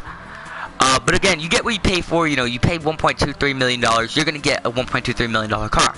Okay? So that's something right there. Go ahead and jump into the next vehicle, which is, I do believe the T20, possibly, no, the Progen, Italy GTB Progen Italy GTB Custom Supercar. Now this thing has a load of customization. Okay, this thing is probably, you know, it's got all the customization that comes with a Benny's vehicle, because it is a Benny's vehicle. It's got some decent speed on it. As you guys can see, I'm climbing up the speed quite quickly. And yeah, oop, go on road. And oop, yeah, right there. So as you guys can see, it's got a really decent speed on it. You know, in my opinion, it looks amazing. My only issue is that little red thing right there in the front that cannot be removed. And getting to the back, honestly, there's not too much I have to complain about with it. Other than, you know, it's just, other than that little red piece at the beginning, at the front, there's not too much you can complain about with this car. You know, it's a very good, very nice looking, very fast supercar. And that's what's getting its uncustomized brethren on this list. So let's go ahead and jump into the Nero Custom now, which is also getting its other non-custom brother on the list. Nero Custom, Truffade Nero Custom, which is a Bugatti. It's the new Bugatti that has been recently released. So yeah, this thing is fast. I tell you, it is fast. The interior looks nice. The stock interior looks nice. And keep in mind, this is a Benny's vehicle, which means the interior can be customized. A lot of things can be customized with it. Now, the only thing I have to complain about is that with this vehicle, getting it stock, you cannot actually remove this spoiler. You can, but it's a bit, you know, I'm not sure if you can remove it anymore. There used to be a glitch to remove it when it was first added in, but I'm not sure if that glitch exists anymore. But it is a fast vehicle. It does look very amazing on the outside. Honestly, I do like it, but I would have preferred that instead of them adding in a new vehicle, instead of them adding in a new Bugatti or Truffade, you know, Nero, I would have preferred they did the Bugatti Veyron, aka the Adder, because that is a fast vehicle. But now let's get into the X80 Proto. This vehicle will clock you in at about $2.8 million. But you get what you pay for in this vehicle, guaranteed. This thing is arguably one of the fastest vehicles in the game. You can get from point A to point B in a super quick time. Also, it is so easy to handle. It looks beautiful. In all black, this thing looks like the Batmobile. It's even got a yellow pinstripe, and you can get yellow on the wheels. You can get a yellow pinstripe there, and you can get your wheels yellow, and this thing with yellow pinstripe and the yellow wheels looks just like the Batmobile, and it is an amazing purchase. Also, as you guys can see, look at the rear, the spoiler. As you guys can see, when I turn left and right, when I go right, the right spoiler goes up. When I go left, the left spoiler goes up. As you guys see here, when I go to brake, you guys are going to see spoiler just goes right up as I go to brake. just something I definitely like with this car. I love the retractable spoiler. It's really nice. And now we're getting into the Progen T20. So this is another nice looking car. It looks amazing. Listen to it. It just sounds beautiful. It's also got, as you guys can see, a retractable spoiler that is actually retractable. So when parked, you have no idea this thing has a spoiler. But when you start driving and you hit about 20 miles an hour, spoiler pops out. And it is not as cool as the X80 Proto, but it is decently cool. I would definitely use this for car shows and definitely use it for some races. Because this thing is just epic. And as you guys see, I'm going to try and make this jump. I can't really make these jumps too good, but this thing is just an amazing looking vehicle. So out of all these vehicles, honestly, I would have to say the X80 Proto, but, you know, of course, that is going to be used in the end. When I do my set of 5 vehicles that you would use for your squad up, you know, when you decide that your whole squad, y'all are going to go, you know, mess some crap up. You know, you guys are going to go do some stuff and all that. So let's go ahead and add in the Banshee 900R, Sultan RS. We're going to leave out the Reaper FMJ. We're going to add in this Tyrus, and of course, actually no, not that. The Nero, the Tally GTB normal. There was another vehicle I needed to add in. The Zentorno. There we go. This is the vehicle. So let's go ahead and just do the test now. So out of these vehicles, I'd say the Zentorno is the best because it is cheap and it can go decently fast. Now, even though it is probably, I think it's around the 8th fastest vehicle in the game, even though that may seem like a lot, like, oh boy, you know, it's only slower by, if anything, a fraction of a second, if not a second. And that isn't too much to, you know, that's not a lot, you know, that's not, you know, I mean, I know that 1 second can get you somewhere, but let's go ahead and get in with the Banshee 900R, which was at one point the fastest vehicle in the game, because it was a huge disappointment to people that, you know, this vehicle was priced so much, had so much customization, but was not fast. So the update after it was introduced, Rockstar massively upgraded the speed, and this thing is a very fast vehicle since. As you guys can see, the acceleration is huge, and that is why it's classed under supercars and not sports cars. The acceleration is just massive. And I'd say it was a massive upgrade getting this, considering I had it at the same time at the time it came out, and when I heard that it was a lot faster, I had taken a couple races, and it was just massively upgraded in speed. So yeah, that's something just really interesting to keep in mind with this car. However, it is a Benny's vehicle, which can also mean it has a lot of extra customization, and it's just all around a really good car, considering that, you know, it's based around a $105,000 car that you buy. Benny's vehicle that you can pay about $800,000 on, and it's just a very fast vehicle nonetheless. Jumping into the next vehicle, we have the Sultan RS, another vehicle that was added in around the same time as the Banshee 900R. It was a surprise update, and this thing is just amazing. Now, it went from a 4-door car to a 2-door car. It went from a 4-door Honda Accord to a 2-door Honda Civic, or at least that's what it looks like most to me. So yeah, and obviously Honda Civics are used a lot in racing with VTEC engines, so I'd say that's probably what this thing would have. And this thing has some nice speed. It looks amazing on the surface. You guys can get a lot of customization for it, a lot of nice liveries, and you know, if you guys get this thing, you guys can customize it very nicely. You know, you guys can do a lot of cool things to this car that you otherwise wouldn't be able to do with other cars. Especially considering it goes from a 4-door car to a 2-door car, that makes it even more unique than any other vehicle I've seen in GTA 5. Jumping into the next car, we have the Nero Stock. And the reason this one is on this list is because this thing looks a little bit more sleeker than the Nero Custom. It's obviously a lot cheaper and does have the retractable spoiler, similar to the other car. As you guys can see, once you hit about 20 miles an hour, you have that nice retractable spoiler, which does, of course, give you the traction boost. So yeah, that's something really cool that I like. And yeah. So let's go ahead and just, let's go, there we go. Let's go left right here, and let's try and hit this ramp.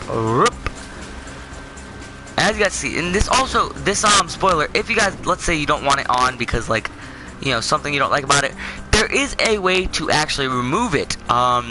If you damage it enough, like, if you back up to a couple things, you know, let's say there's a little ledge that's just high enough for your bumper to fit in at a slow speed, and you back up to that ledge at a high speed with your spoiler up, you will definitely be able to, you know, tear your spoiler off, and of course remove the traction bonus and the braking bonus. But yeah, now let's go ahead and jump into the next one, which is Italia GTB Normal, which, as you guys can see, does not have that little red thing at the beginning, and looks a little bit nicer in my opinion. It's also, you know, got a little bit of a nicer interior, but of course with the upgrade you can always customize the interior. It's a fast car, it's amazing, clocks you at about $600,000 I believe, which obviously isn't too much. You know, what really hits you is of course how much it costs to upgrade it to a Benny's vehicle. But of course, that's something you get with all Benny's vehicles. Next, we have the Zentorno. This vehicle will clock you in at about $750,000, but you get what you pay for. This thing is a decent speedy vehicle. I personally have one in game. I have it customized. I have the stock wheels, but the stock wheels have a red pinstripe, similar to this one. Actually, it's not a red pinstripe. It's a crew-colored pinstripe or whatever color it is. But it is really nice, and I like it. But yeah. Go ahead and just, you know, ride this thing. It is a fast vehicle. This was actually one of the first DLC vehicles in the game, which I definitely like. Also, this thing is completely bullet resistant to the back. If you don't know what I mean by that, let's say you and your buddy are driving in this doing a mission, and somebody behind you is in a bit of a slower vehicle, but they're shooting at you. Well, you retain 0 damage. As you guys can see, I should be shooting through the front windshield right now. Instead, that's where the engine is, so it's going to start smoking. And as you guys can see, my windshield has... Well, obviously my windshield was already broken, but you guys get the point. You know, I'd have no damage done to me. The only thing that would be damaged would be the car. But, of course, if they were able to catch up to you and sticky bomb you, you know, that's just one sticky bomb right there. You're down. So, of course, that's something there. But this vehicle is a decently fast vehicle. It's based off of a Lamborghini, I believe. Lamborghini Gallardo, I think. And it's just a nice vehicle all around. So, yeah, exiting the test now, out of the supercar selection.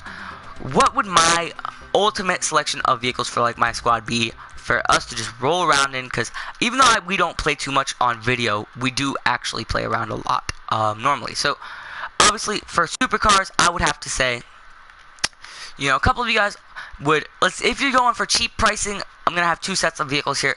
If you're going for cheap pricing, you know, I'd say the Zentorno. So let's go ahead and just lay out these 5 vehicles. So a set of Zentornos, you and your buddies both driving the Zentornos, that's 4 people. And let's say your squad is 15 people. Let's just say that. Let's say you're, you know, you and a bunch of friends are doing 15 people. That's, you know, 4 people right there. So now let's get out of the supercar selection. Let's go ahead and get to the sports, because, you know, you want a nice sports set. If you're gonna go for a sports car, you're gonna want to go ahead and get a no, not that. Where is she? There we go. LG RH8 Custom, the LG Retro Custom, and then of course, you know, there's 2 for 6 people.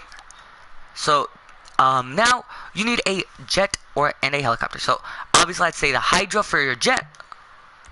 So that's 1, 2, 3, 4, 5, 6, 7 people. Getting in the planes, we're not gonna do plane. 7 people. Then the Savage, 8, 9, 10, 11. Hold on, where is it? There we go.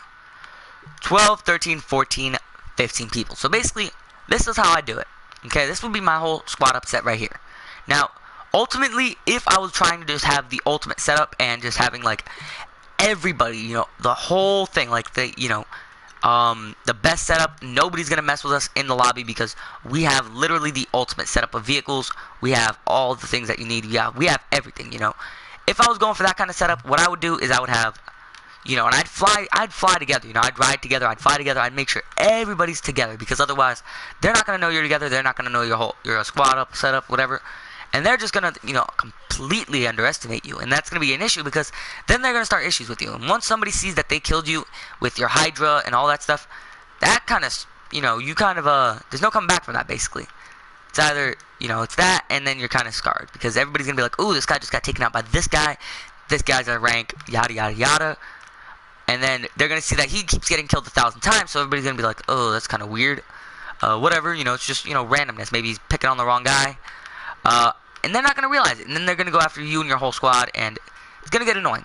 Okay, so what I would do is I was trying to get these on the outer part, but have 2 Hydras, have a Savage, have 2 Zentornos, and this is like a budget kind of thing. Now, I understand it's not too much budget here going on, but, you know, let's go ahead and just say budget, because at this point I actually need to do the budget. I say you do, instead of having 2 Hydras, have 2... Oop, what the heck? Delete. There we go. Have 2 P99 lasers and under helicopters. I would have a Swift.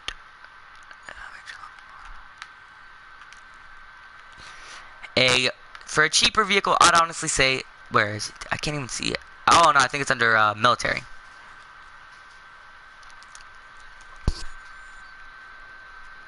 There we go, police. Buzzard attack chopper, there we go. And of course your vehicles would be there. So obviously this would be a budget, because obviously you have 2 cheaper jets, you have 2 supercars, a sports car which can go probably keep up to these, and 2 insurgents. This is honestly the best setup you're probably going to have. Now, you also, let's say you want a little bit more, so this is the most I can have in here, but, you know, get maybe an insurgent pickup as well. Okay, maybe have 1 insurgent and 1 insurgent pickup. Okay, just saying. Now, the reason you want to do this, best way to do it. So, let's say there's 15 people in your squad. That's half a lobby on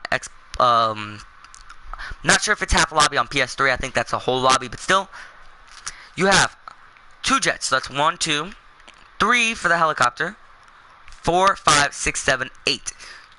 So 8 people are going to be driving, and then the rest can be, you know, scattered amongst the vehicles. I'm not doing math because it's, you know, spring break. But obviously, you get what I'm saying. And, you know, what you can do, and this is how I would do it, is I'd have my 2 insurgents in front. So let's go ahead and move these vehicles around a bit. Let's have the insurgent here and here. Delete this one. Have my Zentornos here and here. My LG Retro Custom right here, kind of in the middle area. Have my insurgent pickup truck in the middle of these 2 insurgents with somebody on the back shooting. And obviously have the LG right here instead. So let's actually put that there. Have my 2 jets in the sky, kind of circling around and keeping up above these, and having this literally right above. And if somebody gets in your way, you use your 2 insurgents to ram their car out the way, and then you go around them, and then you have them, or if you have a police chase and you have a bunch of people, police cars in the way, use your jets and just blow them up, okay? Now let's go for the expensive one. Let's say you're not going for budget. You're going for the most expensive, best equipment you can get, you know, the smartest situation to do, the best thing. What would you do? Well, I'd have to say this is what I would do, because obviously it's smart. Okay, I would have to say for planes, I would have to go, let's go ahead and get to planes, jets, my bad. I'd have to say 2 Hydras, guaranteed. That's it. Just 2 Hydras, you need them. Okay. Now, this kind of depends. So I'm gonna do a land setup and then a aerial setup, which is like more dependent on aerial and then more dependent on you know, ground. So for my helicopter, I would have obviously a Savage, because this thing is quite expensive. It's got the same jets as the same weapons as the Hydras, plus it can fit more people. For my vehicle, like I'd obviously have the insurgent pickup truck instead of the normal insurgents, because those are a bit more expensive, so that means 2 people would have to have it. And I'd have an insurgent regular in the middle as well, which would actually eliminate getting a sports car, which means I would only have supercars, which I wouldn't mind at all. And then of course having a couple of, well, simple enough, X80 Protos. Having 3 X80 Protos, 3 insurgents, and, you know, a couple sets. That would mean you'd have 9 people driving, and the rest of them would be in the vehicles, which means, well, 9, 10, 11.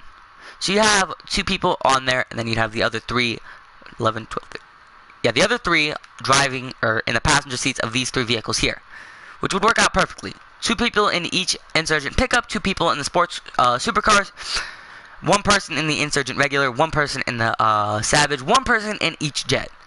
Okay, now that is the ground team. Let's say you want to have more or less dependent on the air. Let's say you want to more or less depend on going up. Well, let's go ahead and set that up. So you want to get rid of your insurgent normal anyways, and let's go ahead and just jump over to our military, just because it's already here anyways, and it's a lot easier. And I'd have a cargo bomb. I'd have a cargo bomb set up, so if I could find a place where I could park this, that would be great. What? I only had one insurgent out. Do I have another insurgent? 1, 2, 3, 4. Yeah, it shouldn't be. Where's my other insurgent?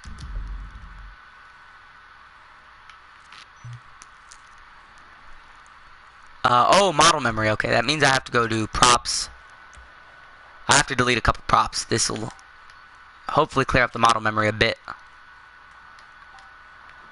Yeah, this is what I usually use as a lot of the time, is just like, there you go, vehicles. There we go, cleared it up a little bit. Let's place down this cargo bob. And like I said, if you're depending more or less on the air, on the aerial assaults, you're going to want to eliminate one of the X-80 Protos, and actually eliminate both X-80 Protos and eliminate another one of the things. My bad. And have only an insurgent. So your ground team will consist of an insurgent and an X-80 Proto. Okay, the insurgent would be obviously the barricade, the ram, you know, the vehicle in front to protect the X-80 Proto and back. You would use this. Let's say there's a little bit police blockade in front. You'd ram it out the way and let your X-80 Proto guy go around you and go forward. Now, let's go ahead and now go back to the military, because you're probably like, well, why would I want a cargo bob? Well, cargo bob because you can get a tank. Now, wait, what? 1, 2, 3, 4, 5. Oh, my bad. So, obviously for this, I'm gonna have to go ahead and just eliminate the Hydras in the back, just to help. And just imagine that the Hydra and the Savage are still there. Get the tank and, of course, I would say an insurgent pickup as well, but you know, you don't really need that. So, you know.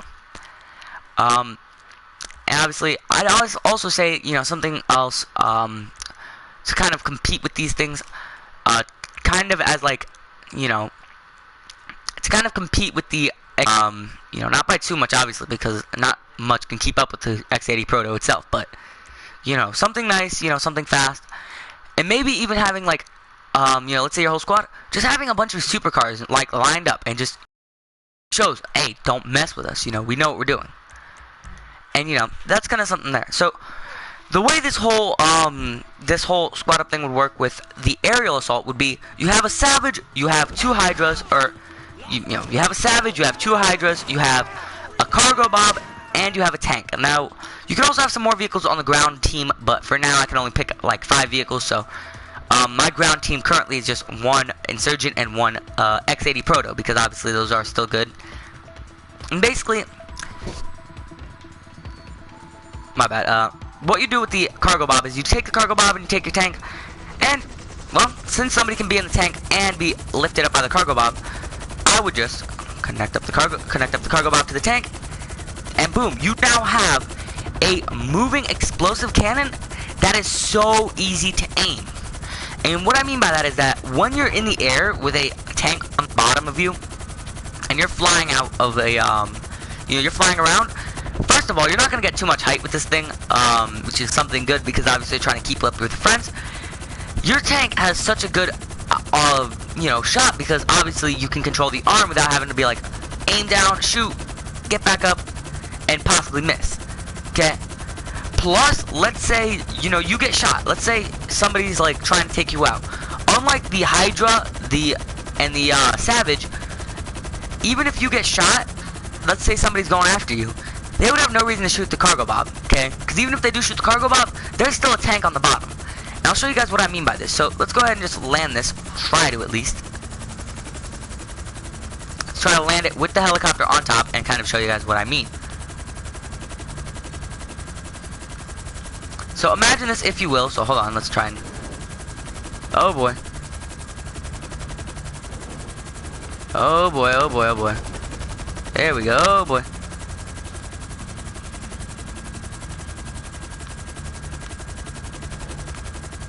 Alright, there we go. Exit, exit, exit, exit. Just exit, just exit, just exit. Oh boy, oh boy, oh boy, oh boy. Okay, I'm not sure if they're still connected. I don't think they are. No, I think I literally ripped off the hitch, which is okay. So let's get out. Oh, we don't have it out yet. Let's go ahead and just run over here, grab some sticky bombs, carbine rifles, or special carbines or whatever, and let's show you. So, if they shoot your helicopter, let's say they actually do, you have a huge, basically, advantage. Because your tank ain't taken out yet. So if they take out your helicopter, guess what? Your tank's gonna land, it's gonna come crashing down next to your insurgent, and guess what?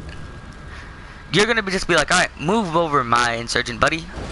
You're gonna kind of tell him to move over, he's gonna move out the way. You're gonna be up front, your insurgent's gonna be in the back, and your X-80 Proto's gonna be in the back of that. And you're just gonna go around, pop, pop, pop. And if somebody gets their tank out, instead of using your tank, you're gonna have your insurgent guy go up front, because you guys know insurgents have decent attack. Wait, what the heck, too? That's kind of weird, but okay. I think as I ran it over, that kind of counts as an explosion, because as you guys know, the tank, once it runs something over, it kind of kills it, like as you guys are gonna see here.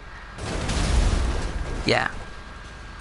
So yeah, let's go ahead now and show you guys the fact that the insurgent cannot be picked up by a helicopter. So let's go ahead and just test. And that actually surprised me a lot, considering the tank can be picked up by a helicopter, but I think the tank has to be picked up by a helicopter for a mission in story mode. Not 100% sure. And something I don't really like, which I'm surprised isn't in online, is that the insurgent is not actually for sale offline, which I'm pretty sure it isn't. At least it might be. I'm just like stupid, but I'm pretty sure it isn't. Just like the 6x6 isn't for sale. No, actually, I think the 6x6 is for sale. But whatever the case, you guys understand what I mean. Let's go ahead and just drop the hook down. And let's go ahead and fly backward a little bit. Connect up the thing. So it can be connected, but it cannot be picked up. So that probably doesn't make too much sense on the surface. So let's just fly over this thing. Pick it up with our hook. And oop, oop, oop, oop. Can I pick it up? Pick it up, pick it up. There you go. As you guys can see, we cannot fly off very far. Oh boy. This is pretty much all we can do. And I'm, holding the throttle down. And I'm, like, not able to pick it up. Now, something interesting is that, and this is something interesting that it was at least interesting to me, is that there is a very difficult way to get it up. Like, you have to swing your helicopter back and forth. And I think it's a glitch. But once, like, as you guys can see, this thing is super heavy. I'm holding down my right trigger, and I'm just not able to pick it up. I can get it somewhat off the ground, but I'm not getting it far up off the ground. As you guys can see, it's not getting too far off the ground. It's just slamming back down as soon as I pick it up. So, it's not going to get too, you're not picking this thing up. Nobody's just going to swoop in, pick it up, and freaking take you away. You know what I'm saying? Just something I quite like. But let's say you want more of an Air Force squad kind of thing. You want, like, more higher up because, obviously, that is the way to go. Get a bunch of cargo bobs. Get 2 Hydras, get a bunch of cargo bobs, and kind of cut out the insurgent and replace it for tanks, and get a bunch of X-80 Protos and just connect them to the cargo bobs. Connect everything to your cargo bob and just fly out. Because as you guys can see, this thing easily picked up. And then let's say just boom. My car's dropped. I'm dropping out. Where's the car? Right there. Cargo bob's gonna go down. My buddy's gonna land and drive the car up a little bit. And I'm like, alright, let's go. Come on, give me a ride. I'm gonna jump in the passenger seat. As soon as I'm in, he's gonna drive off. And, we're at our location already. That's how good, you could have your setup. Which is, in my opinion, pretty cool. So obviously, that's something that you gotta keep in mind. So exiting the test now. That's what I think is like the ultimate squad up for you and your buddies. But let's say you want to do something else. Now, let's go to vehicles and let's just delete these vehicles really quickly. Because obviously, that is an amazing idea, but that's a lot of money, obviously. I want a cheaper alternative. You can use those armored cars as your, vehicles, and maybe instead of paying, buy one insurgent, have that as the main center vehicle, and then instead of having other armored vehicles, you could have the armored XLS or armored Baller, or even have the armored Kuruma, and basically have those and just drive through with you know, the P whatever's up top, and the buzzard, as well as maybe one cargo bob. Let's say you need to be picked up or something like that, you know, you can have that. Now, let's say you're like, alright, well, I've got that. Now, something else, because this is comparing and contrasting all the vehicles you're probably going to buy. Let's go ahead and get into vehicles that from Pegasus that you might be considering buying, but you're not sure if you should. For example, huge, like, setup would be, well, vehicles that I say are worth buying that a lot of people don't think are worth buying, and vehicles that aren't worth buying that a lot of people buy. So let's go ahead and get the Insurgent pickup, because that is a vehicle like that. I don't think any of these vehicles, oh, right here, this is a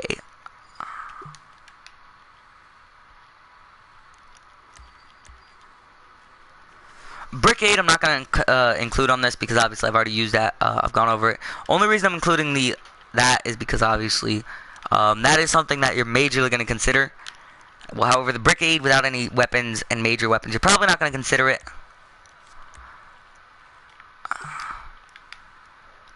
There we go. So that's pretty much what I'm going through. I want to get to the next set of vehicles, like the next vehicle that you're probably going to consider buying, but I don't think I know where it is.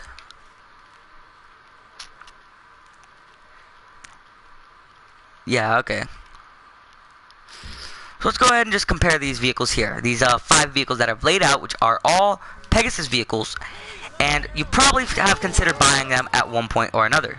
Well, let's go ahead and just show you. So let's go ahead and put this RPG up, and let's get our nice little weapon here. Let's get our RPG again, and let's go ahead and get a sticky bomb. So these are some vehicles that a lot of people consider buying, and I see people buying and wasting their money on. The big giant dump truck, the prison bus, the insurgent pickup truck, the barracks, and the tank. Now, these aren't necessarily all bad. The tank is amazing. This thing obviously is just awesome. However, something big in my opinion that is an issue is, honestly, it's balanced kind of amazingly actually. And there's GTA, Rockstar, whoever who did it was smart by balancing it this way. So they balanced it in a way that it's slow, but you can have a booster. This, when you shoot the explosive behind you, it kind of works as the same way that when you're driving forward and you shoot, it slows you down. It kind of speeds you up as a little bit of a booster. Now, Rockstar has made this thing super slow, and it's kind of huge, which obviously means that it's harder to drive. But the upside, I guess you'd say, is that if somebody's riding around with one of these in their in a lobby, killing everybody, it is 3 sticky bombs, as you guys saw earlier when I did it with the Insurgent, to blow it up. Which means if you put 3 sticky bombs on the front of your Insurgent, and you drive up to this tank and you blow them up, you're gonna walk away without a scratch, and that tank is just gonna blow up. Okay, so that's something to consider when you're thinking about buying the tank. But other than that, it's a really good vehicle. Next has to be the barracks. Now this thing, I'm not bashing it. It's arguably worth it. You know, you and your buddies, y'all riding this thing. Let's say you and your friends are just trying to just cruise around. Y'all want to get as many kills in as you can, and you guys want to go be all together in it, and you know, have, you know, a couple backups. You know, you guys can have this. Okay, let's say you're looking for a challenge. Y'all load up in this thing. You know, y'all can just drive around in this and kill a bunch of people in it, and it's really cool. Honestly, I wouldn't say it's worth $450,000, but it's, you know, it's kind of worth it. You know, if you have the money, I would probably buy it. You know, I would think about buying it, consider it. However, like most normal vehicles, it is 1 sticky bomb, 1 RPG, 1 whatever, and it's gone. It's into dust. As you guys can see, fire, you know, smoke, everything. So now let's get into the Insurgent pickup truck. So this vehicle right here is really cool. Okay, based after the normal Insurgent, it is a 6-seater truck, I believe, and it's just awesome. It's decently fast. It's got explosion resistance, and it's got a gun on the top. However, it is non-customizable, from what I know. Okay, from what I know, I'm not guaranteeing it's non-customizable, but most of the time, most Pegasus vehicles with guns are not customizable. However, I do believe this one is not. I'm not sure if it is, but in the event that it is and I'm wrong, I apologize. But yeah, you know, keep that in mind. And it is a, you know, obviously you can't store it in your garage, which means on the off chance somebody does blow it up. So let's go ahead and just blow it up real quick. Let's put the sticky bombs on the front. So I do believe it was 3 for this. But But yeah, on the off chance somebody does blow you up. Oh wow, it has it's 4 then. That's pretty cool. Let's go ahead and throw another one on. Let's throw on 2 just to make sure. Yeah, it was 5. But yeah, somebody blows you up, you have to wait a whole 3 minutes, I believe, and you also have to go to a Pegasus vehicle location, which means here where I am, around there, around up here, certain areas where there are Pegasus vehicle locations, which is the same with all of these. Then you have the prison bus, which I see a lot of people buying just because they completed the heist and they want to buy it. It's honestly a waste of money to me. I would never buy this thing. I would never purchase it. But if you think it's cool, it's cool. You can fit you and a couple of your friends in the back, obviously because it is a bus. So thing right there. Let's go ahead and just jump onto it real quick. I don't think I can get onto it without like actually getting into the vehicle. No, you can't. Okay, that sucks. But yeah, it is a normal bus, basically. Windows do have not too much bullet resistance, but I think that's just because they're the back windows. Yeah, the normal windows just shatter upon any shot, and it does not have bulletproof tires as well, which is another downside. But it looks pretty cool, and I guess you could be interested in it. Next up is the worst, arguably the worst purchase you can make in GTA 5 Online. Getting the dump. This thing is, most people buy it, honestly, only because it is massive. They're like, oh, it's massive, it's going to be cool. But this thing is so slow, okay? Literally anything could catch up to you. I could keep up with this thing on a bicycle, okay? It has no weapons. It costs $1 million. It can only see you. It can see you and you only. You can't put anything in the back. And it can't even crush the bus, it just tips it over and pushes it. And it's just not worth it, in my opinion. You can't even dump the stuff out. It's not that cool. Everybody sees it and they're like, oh, I want it. But, once they see the actual, part of it, and they're like, oh, no, that's terrible. I don't want nothing like that. That's what it's kind of like. So, yeah. Oh, crap. I just dropped my phone like an idiot. There we go. Pick that up. So, there we go. So, placement. Let's drop those. Spawn points, team vehicles right here. So now other vehicles that are obviously Pegasus vehicles. So we're gonna go through these again. Keeping on with the Pegasus vehicle the whole Pegasus vehicle setup. Let's go to and these are vehicles that you buy, not vehicles that you're like, oh, those are cool vehicles. I'm talking about vehicles that people would actually buy. So stuff like the mule. I'm not gonna include that because you're not gonna buy that. And even if you do, it's worth it. It's only $16,000. Okay. Now, something Rockstar should make for sale is this. But let's go ahead and just add the journey in.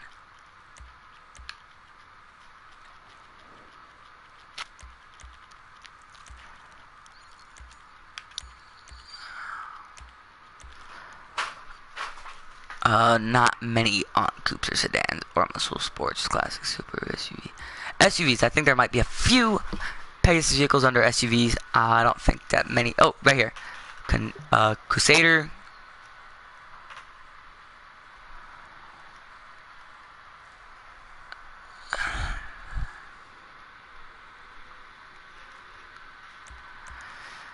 Off-road. Oh, the Dune. We're not really gonna go over that, because obviously we've already went over that. The Marshall, however, we're gonna go over, and the Technical, and of course the Liberator. All these other vehicles, I think, are normal vehicles. Yeah. Next, we are also gonna go over motorcycles, but that we'll get into later. So let's test. So, obviously, there's a lot of Pegasus vehicles. It's a decent amount. And something that's really interesting to me, something that I'm obviously really cool, really, thinking about, is the fact that a lot of vehicles in GTA 5, they're advertised looking way better than they are. So, obviously, this thing right here, I assumed a lot of things with it. I assumed I would be able to ride in the back without, I would be able to sit in the back without having to have two people in the driver's seat and the passenger seat. That is something that really disappointed me. I thought I was going to be able to get in the back. but apparently you're not. It doesn't look too good. It's only a 4-seater. I also assumed I would be able to utilize the bed, or not a 4-seater, 6-seater, but you know, you can't even utilize the bed. So yeah, and it is also a very slow vehicle. Obviously, this is actually surprisingly a front-wheel drive vehicle as well, and it is also non-customizable. I have this, and it was the worst purchase I've made. And honestly, if there's a way to sell Pegasus vehicles in the future, this will probably be one of the vehicles I sell as well. Oh crap, I'm getting another phone call. Just great. Sorry about this.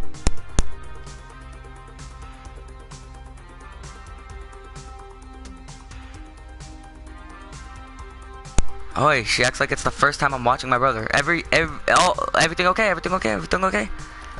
Jeez, watch my YouTube video if you want to find out if I'm okay. Anyways, but yeah, I am broadcasting audio. Just had to make sure about that. But yeah, so let's go ahead now and pull up right here. Exit the vehicle, and let's get into the Crusader next. So this thing also was a disappointment as well, because honestly, you can't really customize the wheels, you can't really customize tint. All you can really do is explosives. So that's something there. I do believe it's only explosives, which is annoying and very much annoying, because obviously, you know, it's a lot less than what I expected considering how much you pay for it. It's not even that good of an off-road vehicle. Honestly, all I used it for when I had it was, when I have it, because I still have it, was role-playing. I used to use it for role-playing, and that was pretty much it. I didn't use it for much else. You know, so it's kind of where I got a little bit ripped off.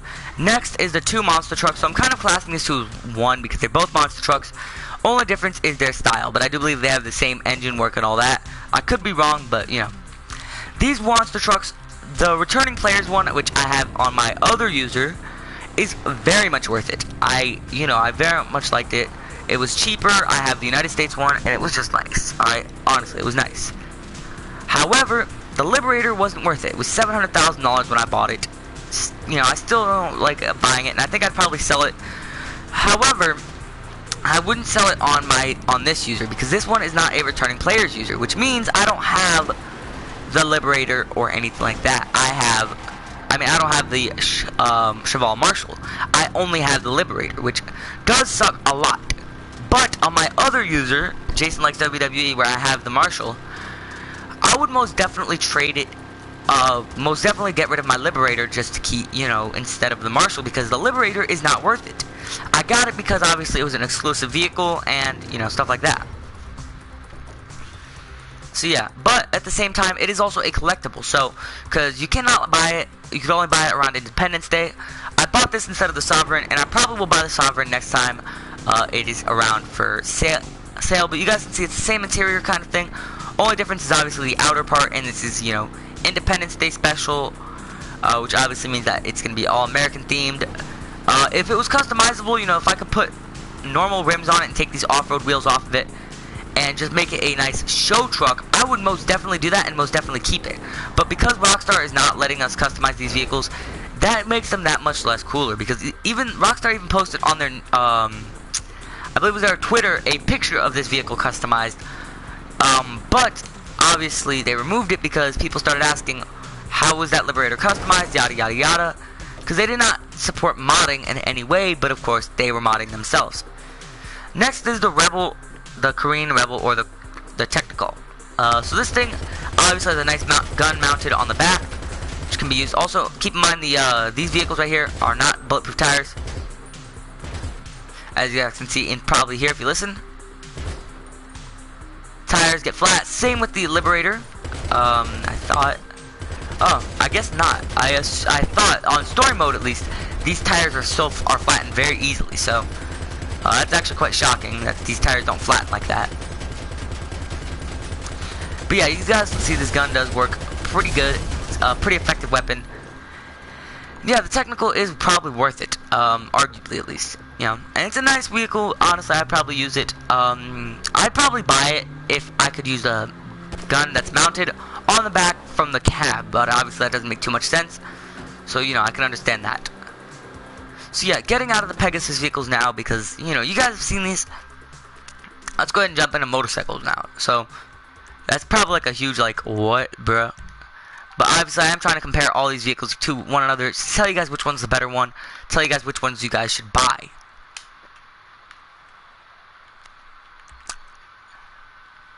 So also, another vehicle you're probably going to think about buying is the Gang Burrito Lost livery, because obviously that's made for purchase, I believe, from After a Heist. I'm not sure which one, but I have seen a bunch of people with that, so, you know, as a purchasable vehicle, Stockade you can't get and keep, at least.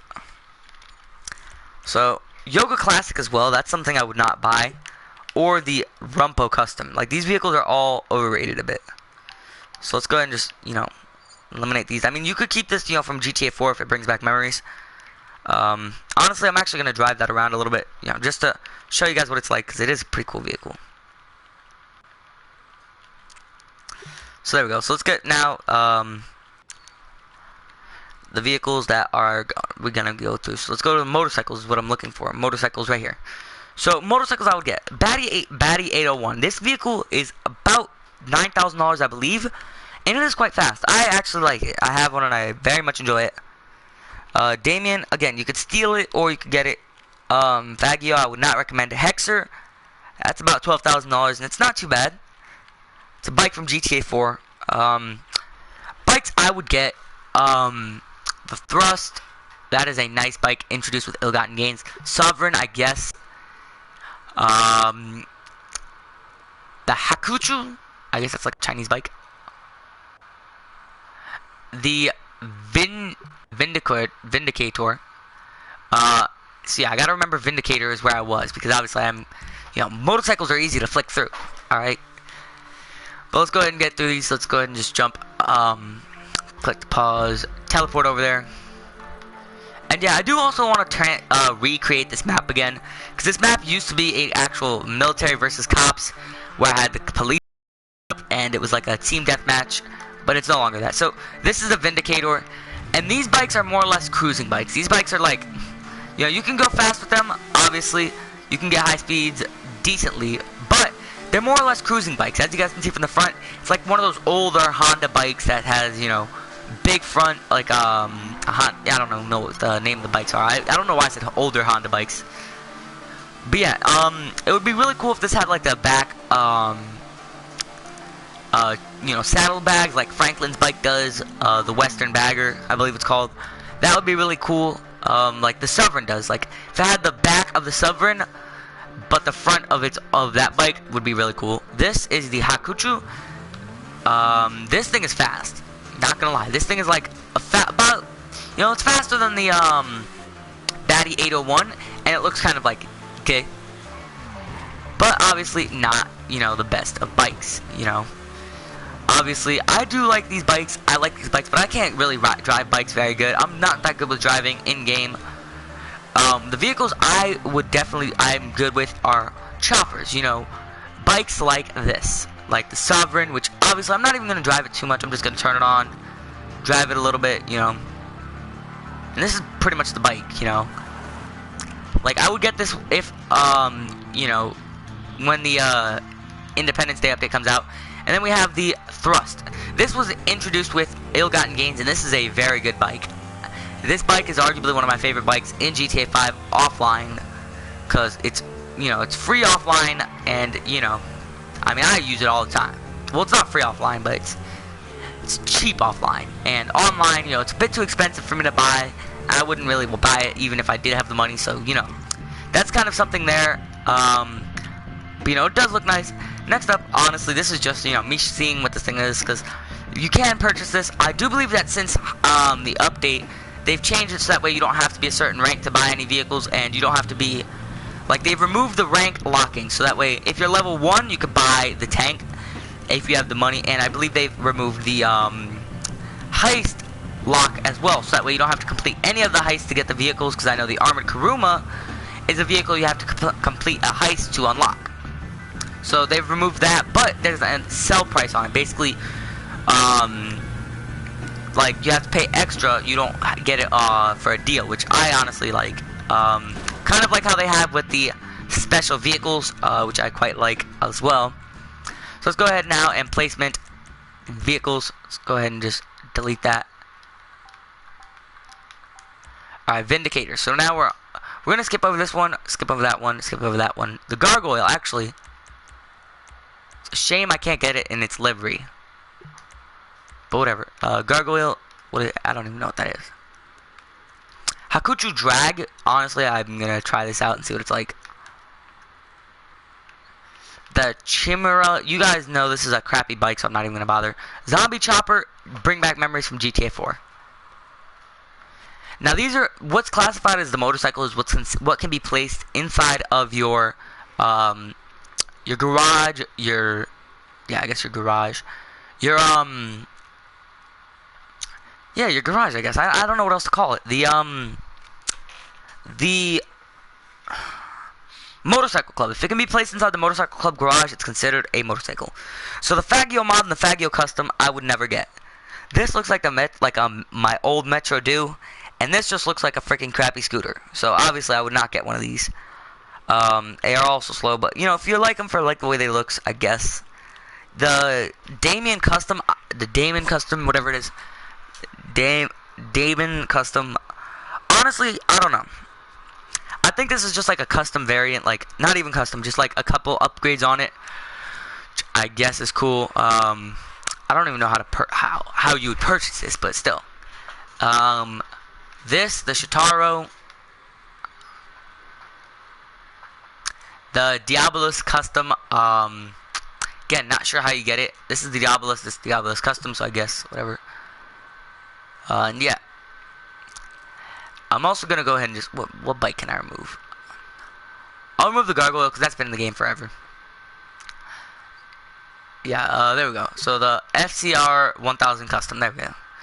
Test now, and to show you guys what these vehicles can do.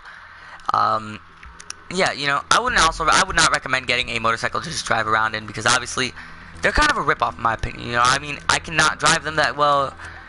You know, they're not really that good, and they're only two-seater, which I guess, you know, again, I mean, they're motorcycles, so obviously, but what I would honestly very much enjoy is if they could add in a sidecar option. Rockstar, add in the option for a sidecar on bikes like the Damon, where you could have a sidecar on the back, or on the side, and you could haul 3 people. So one person on the front, one person on the back, and one person in the sidecar. Obviously, this is a nice bike, you know, to me. This is the Zombie Bobber, I believe, or Western Zombie Chopper.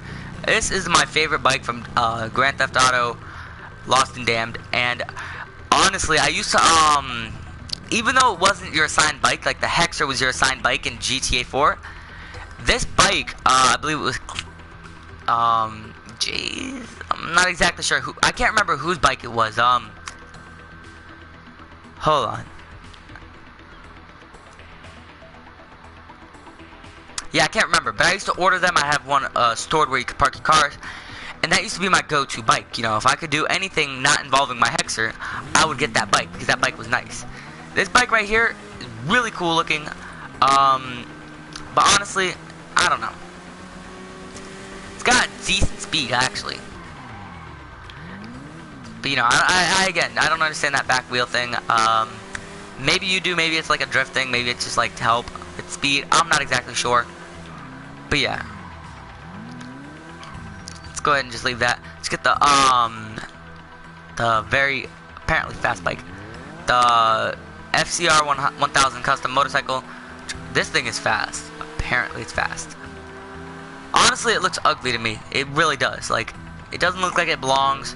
It looks like my guy is sitting very uncomfortably on this bike. It just does not look right. But of course, if that's your thing, you know, it's right here. And then we have this. This is a bike that I'm not going to complain too much about. You know, you have to complete a job to get it, to even be able to buy it, but I don't like it. Honestly, I just don't.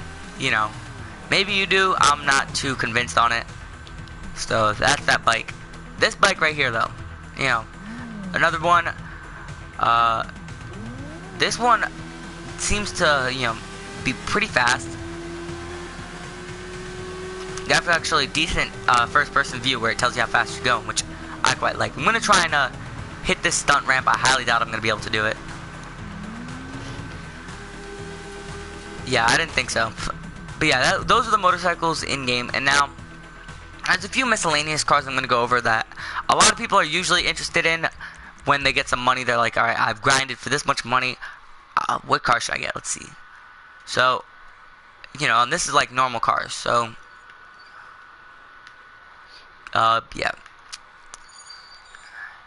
You're like, ooh, do I want to get, not the, do I want to get the the Windstor Drop, which is a 4-door convertible, which is kind of weird, I guess. To me, it's weird. Do I want to get the Primo Custom, you know, some, like, pretty much any, lowrider, I guess you'd say. Muscle. Do I want to get, like, the Burger Shot Stallion or the, you know, any of those, like that. The Sabertooth Custom. Not going to include too many customs. The Slam Van Custom. The Custom Donk. What car can I remove, actually? No, I can't remove too many cars. You know, I'm trying to keep, like, the muscle. Alright, so that's the muscles. So, like, these are certain vehicles I see a lot of people thinking about buying, like, YouTubers, small-time YouTubers, because I do follow a lot of small-time YouTubers. And they, you know, when they get money, those are, like, the main, you know, vehicles that I see them going to get. And I'm like, dude, you know, and, you know, we talk about it, and I'm like, dude, you know, don't do it. Like, they don't have as much, they have around the same ranking as me. And they buy shark cards, but they don't buy them in, like, huge quantities. They buy them in small quantities. So obviously something like this would be something that would be looking forward to. But again, 4-door convertible. Something I like about this. This thing it looks pretty nice, honestly. It looks like a Chrysler 300. That's what it looks like in my opinion. Okay, the convertible. It's a drop top, obviously. It's a 4-door, which is something that doesn't look too, you know, right, because I obviously don't see too many 4-door convertibles. In fact, I'm going to go on Safari right now and type in 4-door convertible, just to get, you know, an idea of how many there are out there. So, 4-door CON convertible. Images. Yeah, there isn't too many. Most of them are Mercedes and Cadillac, and older cars. You know, I'm not seeing too many newer cars like, you know, 2016, 2017 cars that are 4-door convertibles. I see one Mercedes, which looks like it would be based off of this, but it's 2-door. PT Cruisers, yeah, I guess. But yeah, mostly, from what I can see, Chrysler makes most of the 4-door convertibles, so I'd assume this is a Chrysler 300. But yeah. So this thing is pretty cool. It's a nice convertible. It just looks nice in my opinion. But honestly, it's not worth the speed or anything like that.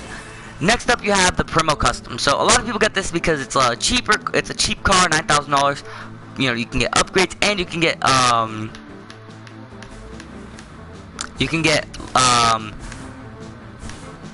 get hydraulics, which is really cool again, because something that I like is that you could just lift your car up and you could put off-road wheels on it and you could go off-roading with this. You could literally take this car off-roading, which I honestly like a little bit. But yeah. Also, I don't know why the interior is blue. I guess because blue might be the opposite of red, I guess. But let's just park this here. And then let's go ahead and jump into the Burger Shot Stallion. And this is pretty much any, you know, of the race cars. Because keep in mind, these cars are not color changeable. They do have upgrades, but they're not color changeable. And I guess the only reason you'd probably get this is because I'm pretty sure the Stallion was a returning player's car only. And if you weren't a returning player from, you know, from the GTA 4 or GTA 5 PS3 to PS4, then, you know, I guess you'd probably consider getting this car. However, you know, that's kind of the thing for me. Like, on this usually I have more money. On the other one, I don't have as much money. But I'm like, I'm willing, like, to sacrifice that because I've already got everything set up. I've got the ranks. I got everything. Another vehicle I see people considering buying, and I wouldn't recommend that one, but this one I would definitely recommend. Because I don't have too much of an issue with it, alright? It's got the lift kit, like most lowriders do, like Lowriders Customs Classics and all that. But at the same time, this thing is not slow, okay? This is a very fast muscle car. And you could use this in a decent amount of races. So you could just, you know, let's say you're driving, you're racing, and you're racing, doing a stunt race or whatever. All right. This thing could be your go-to car, obviously, because look, you could lift up. And let's try and hopefully hit this at the right angle. Dang it, that was not good enough. Still, you get what I'm saying? And then, you know, you could use this, you could just totally use this to your advantage, this kind of vehicle, which I just quite love about this car. And I would honestly recommend getting this. I've never had it in the game, because obviously, you know, I'm not really too much of a lowriders person anymore. When they came out, you know, the hype was good, but the hype since died, and I don't like them too much. Another vehicle is kind of the Rapid Slam Van, because they were like, you know, a lot of people just like the way it looks, the fact that this vehicle can be lifted, the fact that, you know, it's the first truck to be given a lift kit option, to be given the option to be lifted. And I guess you could argue that makes it worth it, but honestly, is it really? Is that little option, that little bit of lift worth it? Worth spending, you know, something like $600,000 on, considering how high the Sand King can go, and how high the Insurgent is, and how high other trucks like that are. You know, the Contender is another one. I mean, I get that the hype was huge because this was the first truck given the ability to have a lift kit and then off-road wheels and be able to use it as an off-road truck, even though that wasn't its intended purpose. But the hype, in my opinion, has since died down. I even participated in that, and I didn't like it as an off-road vehicle. It was kind of crappy. I liked it more or less as a Lowriders Customs Classics. Lowrider Custom Classics. But if that was your thing, then that was basement vehicles. Let's go ahead now and go to some more vehicles I see a lot of people getting once they get some money. The Faction is one of them, but that's going to be considered with like with the Primo and whatever. So let's go over here and let's go to the Faction Custom Donk, because that's a car I see a lot of people trying to get. Moonbeam Classic goes with the thing. Same with the Voodoo and all these other ones. So yeah. Who texted me? Nah, I don't care about what he posted. Gauntlet Dominator, no. Alright. So another thing I see under sports, Banshee. The normal one, no, not worth it. At least in my opinion. I mean, it's fast, but, you know, is it really that worth it? Let's go ahead and go past all these, try to find what I'm looking for here. Find the vehicles that I'm looking for to make a line, because obviously some people buy these vehicles just because, you know, they're new vehicles, you know, they're in the game. So, honestly, I don't know if I should include the Faction Donk, because obviously that is a vehicle that, you know, probably shouldn't be considered, because it's a lowrider anyways, or considered a lowrider, or not a lowrider, but whatever. However, I do see a lot of people getting the custom donk version, because obviously it's lifted. The crap, like, that's like an off-road variant of the Faction, and a lot of people love that. And I personally have not gone the hype, but I might consider buying one of them in the future, the very near future, in fact. So obviously that's something to think about, because, you know, I'm very much considering one. You know, I'm like, oh, that looks very nice. You know, I might want to get one. You know, it's like, even though the hype has obviously died down a bit, I think I might consider liking one and just, you know, making a 4x4 plate. That's a plate that says 4x4, and just having that. You know, it's like, it's a nice vehicle, you know. Obviously, it's lifted to crap, so that thing just makes it even better. So these are the next five vehicles that I'm going to be showing you guys. And yeah, this is pretty much the ending of the video. So yeah. Obviously, you know, this is kind of like a compare and contrast, because a lot of people don't really know you could do this, and a lot of people ask me, and they're like, hey, you know, how do you do that? Do you have to email Rockstar or something? But, you know, it's actually quite easy. You just go to the creator, but a lot of people are like, how do you even do it? You know, I'd rather just watch you do it, or, you know, stuff like that. So yeah, first up, we have the Faction Custom Donk. This thing has a lot of customization, but mainly, the reason a lot of people get it is because this thing has a huge lift, and we're actually going to compare this to the Sand King and a couple of other vehicles like the Trophy Truck and a couple of other off-road vehicles at the end of the video, because this thing has a huge lift, and you can put some off-road wheels on it, and those will be massive, or you can just put some nice rims on it, and look at this thing. You could take it off road, keep it on road, and it's just fast. It's nice looking. Look at this thing.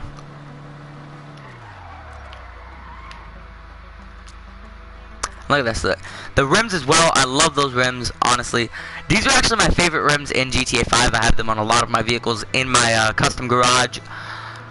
And yeah, and this is actually also another one, like one of my favorite vehicles as well. This is a Buick something. I use it all the time in Midnight Club Los Angeles. Was one of my favorite vehicles when I used to play that game back in the day, back in the good old days of Rockstar when Rockstar made that game.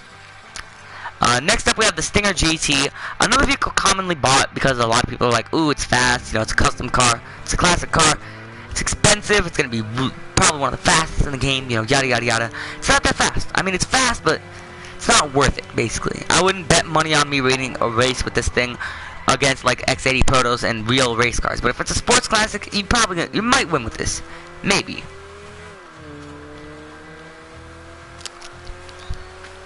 It's basically a sports car though, in reality.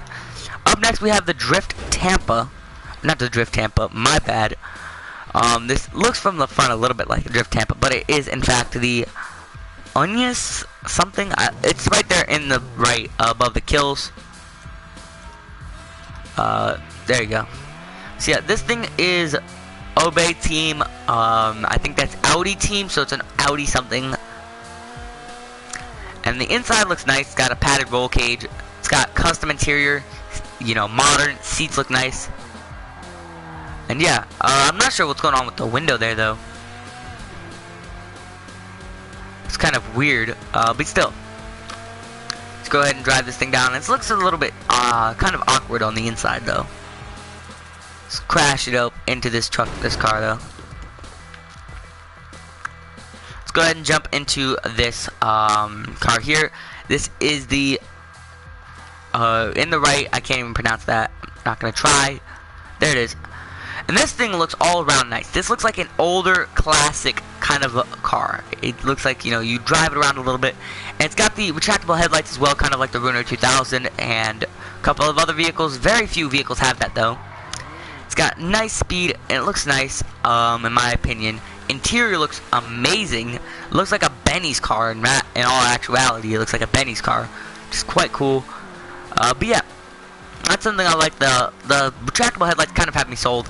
And then we have this. This vehicle I see people buying, even though the update just came out. They buy a $20 shark card, and they're like, I want it, I want it, I want it. But it is crappy. It does not have the performance ability to keep up with the other cars. Now, the front looks just like the Turismo from GTA 4, so that kind of has me sold on it. But the speed does not. It's quite slow, and honestly, I think it could be topped by a lot of vehicles in GTA 5. So yeah. Let's turn off that music. There we go. Let's go ahead and drive this thing over here. Alright, so now what we're going to do is we're going to compare the Faction Donk to a couple of other off-road type vehicles that are lifted and have a proper lift kit in GTA 5. Vehicles, getting rid of all these supercars now because, yeah, I'm not quite used to supercars. So SUVs, we're going to go ahead and get the Contender in here. That is a definite off-road lifted vehicle. I don't believe any other of these vehicles will be lifted. Ooh, definitely the Dubsta 6x6, which I have recently bought. Other than that, there isn't much. Let's go to off-road. Let's get rid of the Blazers and all that. Desert Raid. Trophy truck. Not going to include the Marshall, but you get what I'm going here. Sand King. Ooh. What vehicle do I have to get rid of to get the Sand King? These vehicles look about the same lifted, honestly. Yeah, we're gonna get rid of the Desert Raid, and Sadler isn't lifted too much, so I don't think I'll.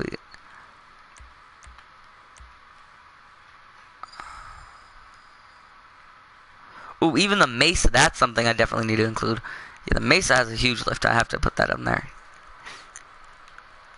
Alright, so let's compare it to these trucks, these actual trucks. And all of these are actual trucks, so you can't be like, oh, you know, no, they're not considered trucks, whatever. You know, these are all trucks. They all have a bed. Okay. Oh, no, they're not. My bad. I mean, we're gonna consider this a truck. Why not? Should we? I mean, the trophy truck isn't really a truck, even though it's got truck in the name, so I don't know. But yeah, alright, so let's just pull this thing around to this. So, compared to the Contender, let's see, the Contender's got a lift about right. It's got a higher lift than the Contender, I'll give it that.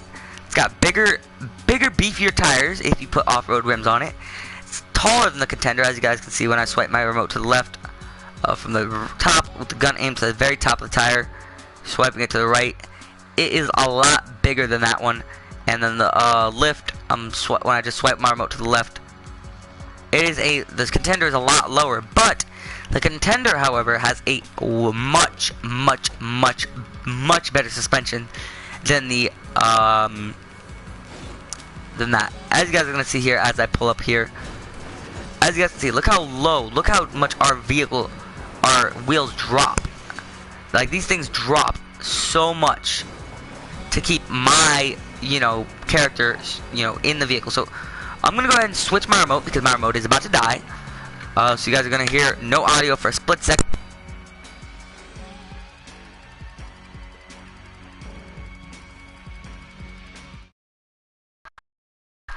What's up? I am back. Let's put that other remote to charge on my charging stand. I have a charging stand. For obvious reasons, to charge my remotes. I have actually the PlayStation VR one because obviously that one to me is a lot better. Alright, so let's go ahead and just park this now. And next we have up, that's what that has over it. Next we have up the Dubs to 6x6. So this thing, obvious reasons that it's better than the Faction. The Faction is a rear-wheel drive car, which also is why the Contender would be better, not only the suspension but the four-wheel drive. Because as you guys are going to see here, as I pull it up to the thing, I don't believe, it may be a four-wheel drive, I've never tried it. I'll put it up right here. Yeah, as you guys can see, only the rear two wheels are spinning. If it was a four-wheel drive, the front two wheels would be occasionally spinning. But as you guys can see, so this thing clearly has a bigger lift and bigger/beefier tires than the Dubs to 6x6, as you guys can clearly tell. Okay, but where this thing comes in handy, because look, right there. Oop, my bad. Getting it from right there, the top of the tire, swiping it over. It's a bit bigger, and it's got a lot bigger of lift. Where the Dubs to 6x6 has like the trump card, just triumphs over the Faction Donk is here. So suspension isn't as good as the Contender, as you guys see. Hold up, you guys will see in a second when I back this thing up and try to get it kind of on the railing thing a bit, if I could. Oh man, yeah, it does have a bit of a good suspension, not as good as the Contender, however, but it does have a good suspension nonetheless. Now, let's try and get this thing. There we go, like that. That's how we're trying to get it. Oh, it's got too much speed to even try to get it like that. There we go. So as you guys can see, the suspension is pretty decent, as you guys can see. As you guys can see, it doesn't have like when I land on the back four wheels, the back two wheels will go down while the front two wheels stay up. However, something oh no, it's not. It is, okay, 6x6. So, as you guys can also see, it is a 6-wheel drive as opposed to 4-wheel drive. So, let's pull this thing up. As you guys can see, the rear wheels start spinning, and these front wheels are going to spin in a second, I think, unless it is only 4-wheel drive, but that would make sense to how I got out of that little rut area where I was but now, because my wheels were not even touching the ground. So I'm a bit confused. I'm pretty sure it's 6-wheel drive. However, I could be wrong, and this thing could just be yeah, I think actually I'm wrong. Let's try pulling it up to the other thing, because I'm pretty sure I've seen these front wheels spin. Some smoking grab. Yeah, there we go. As you guys can see, this front wheel on the left would not be spinning if there was not a 4-wheel drive vehicle or 6-wheel drive. because there is no differential lock in this game. However, that's something that's quite weird. These back 4 wheels are pretty much guaranteed to spin, while these front 2 are not. And usually, that's something to worry about. But as you guys can see, these front 2 wheels are definitely spinning, even though they're not touching the ground. So, yeah, that's something to, you know, just remember, I guess. Let's go ahead and just zoom in and just teleport over here, hopefully not hitting any vehicles. Next up, of course, we have ourselves the Sand King XL. This thing is the trump over the Faction Dunk in almost every way, I believe. I'm pretty sure the tires are bigger and beefier. I'm pretty sure the lift is bigger and beefier. I'm pretty sure it's 4-wheel drive. And well, I know it's 4-wheel drive, but still. Yes, the tires. Oh, wow. The tires are actually bigger on the Sand King than on the Faction Dunk by the smallest amount. But they are still bigger nonetheless.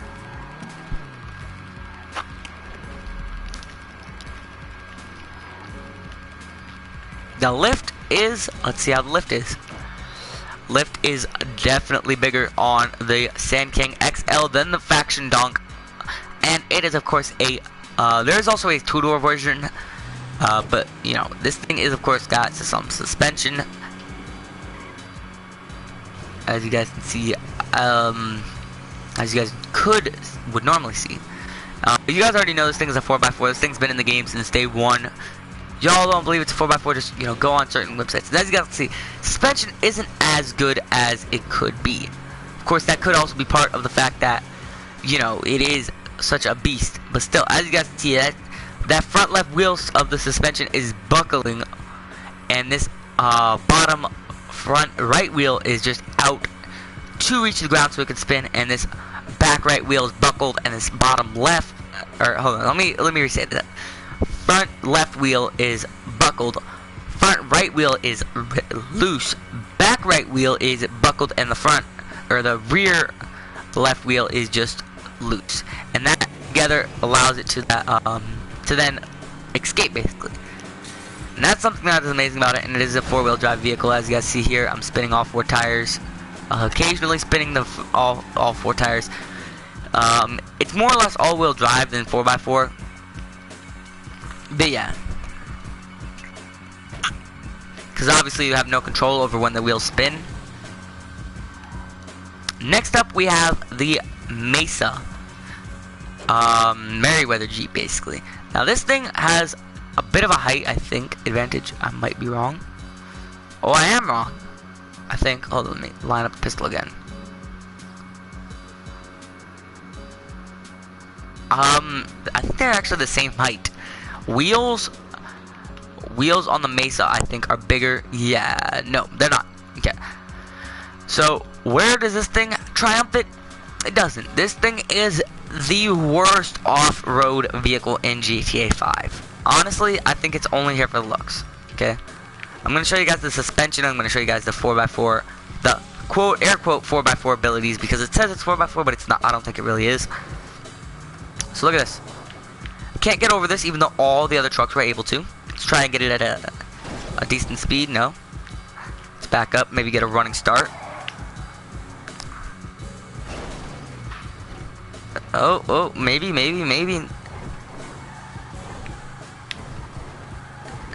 There we go. Oh, great. That was fun. That was perfect. You know, just what I needed. Just what I really wanted to, because I totally wanted to get completely over instead of just getting the front wheels. Let's get these front wheels over. Oh, no. Wow, that's amazing, you know.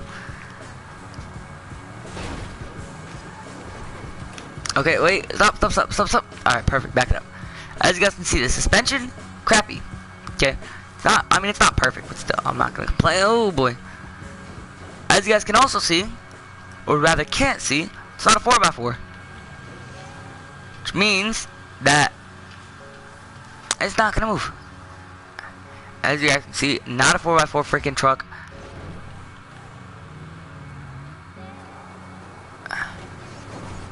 Yeah, it's just not, you know, pretty much not worth it. As you guys can see, I'm gonna hit up this pole, hit the gas, It's clearly not a 4x4 truck, vehicle, whatever you want to say.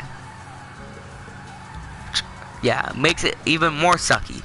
I think the Faction Dunk is definitely 100 times better than this.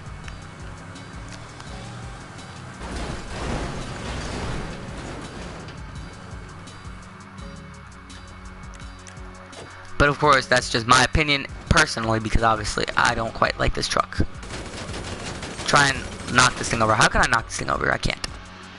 But, you know, of course, you guys see the massive lift it has. However, something I do see is that these tires are quite thin. And if you guys don't know what thin tires means, it means that it doesn't go fast. Because, you know, alright, let me explain the thing behind thick tires. Thick tires means that you get more rubber on the ground, and it means you get better traction, and it means you get better speed. Alright, so now that I've compared those, I think I said I was going to do something else at the end of the video, but I can't remember. So, yeah. But yeah, I think that's pretty much it. Thank you guys so much for watching this video. Like it if you like it, if you guys liked learning about these vehicles.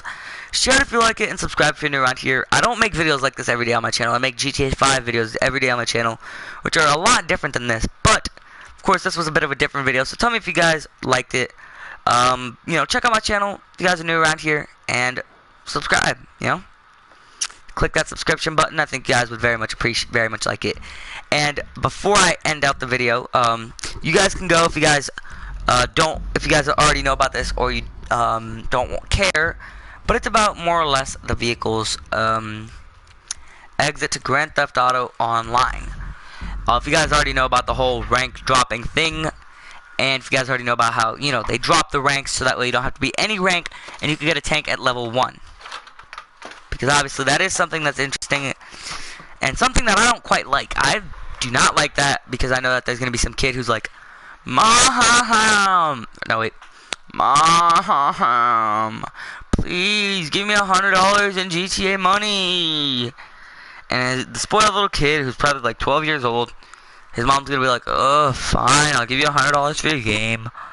She's gonna take her credit card out, put $100 in, give him a $100 Megalodon Shark card, which is about $8 million, I believe. And he's gonna be like, alright, I want a Hydra, which is like $30 million, and I want a tank, which is another $1 million, and I want this, and I want that, and I want this, and I want that. And guess what's gonna happen? He's gonna get it all, and he's gonna go around killing everybody with no skill whatsoever. And then when he gets killed, because he's gonna obviously have a mic, he's gonna be like, ah, you killed me. And he's gonna cry about it, even though he killed that person 50 times. And then he's gonna go buy weapons, and he's gonna, you know, buy armor, and he's gonna buy all the stuff that Rockstar sells. Gonna go around driving brand new custom cars and all that. And it's just not right, you know what I'm saying? But at the same time, I very much did not like having to wait to get certain cars that I can get. Like the Dubster 6x6 I was recently able to buy. Travel and transport. So let's go down to the Warstock Cash and Carry, and let's show you guys. So, show up my price. $15,000 Journey. Mule 27, Rental Shuttle Bus 30, Mesa 87, Boxville 45. The Mule without any livery is $32,000 if you haven't completed the heist, and $43,000 if you have. So, have I? No, I have not. I haven't completed the heist.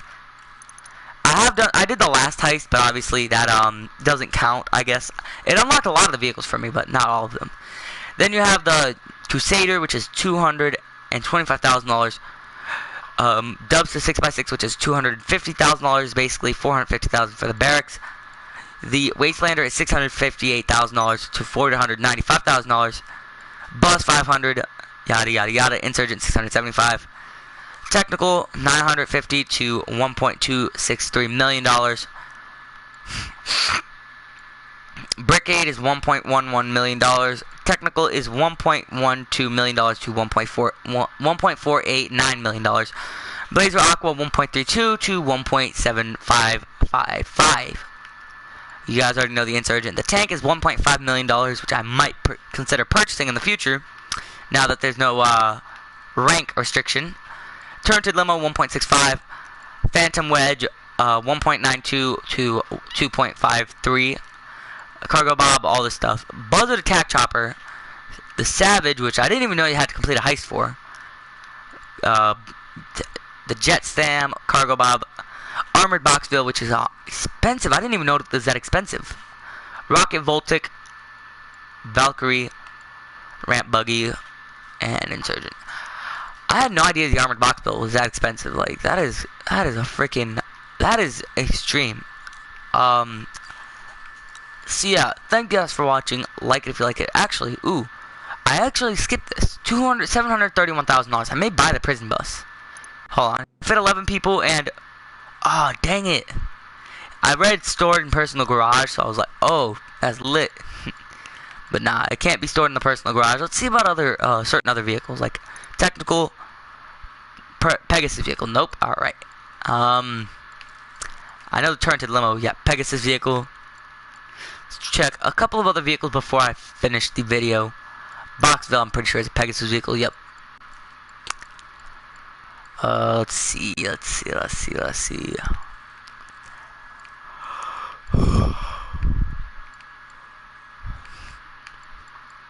Yeah, pretty much none of these can be stored in your personal garage.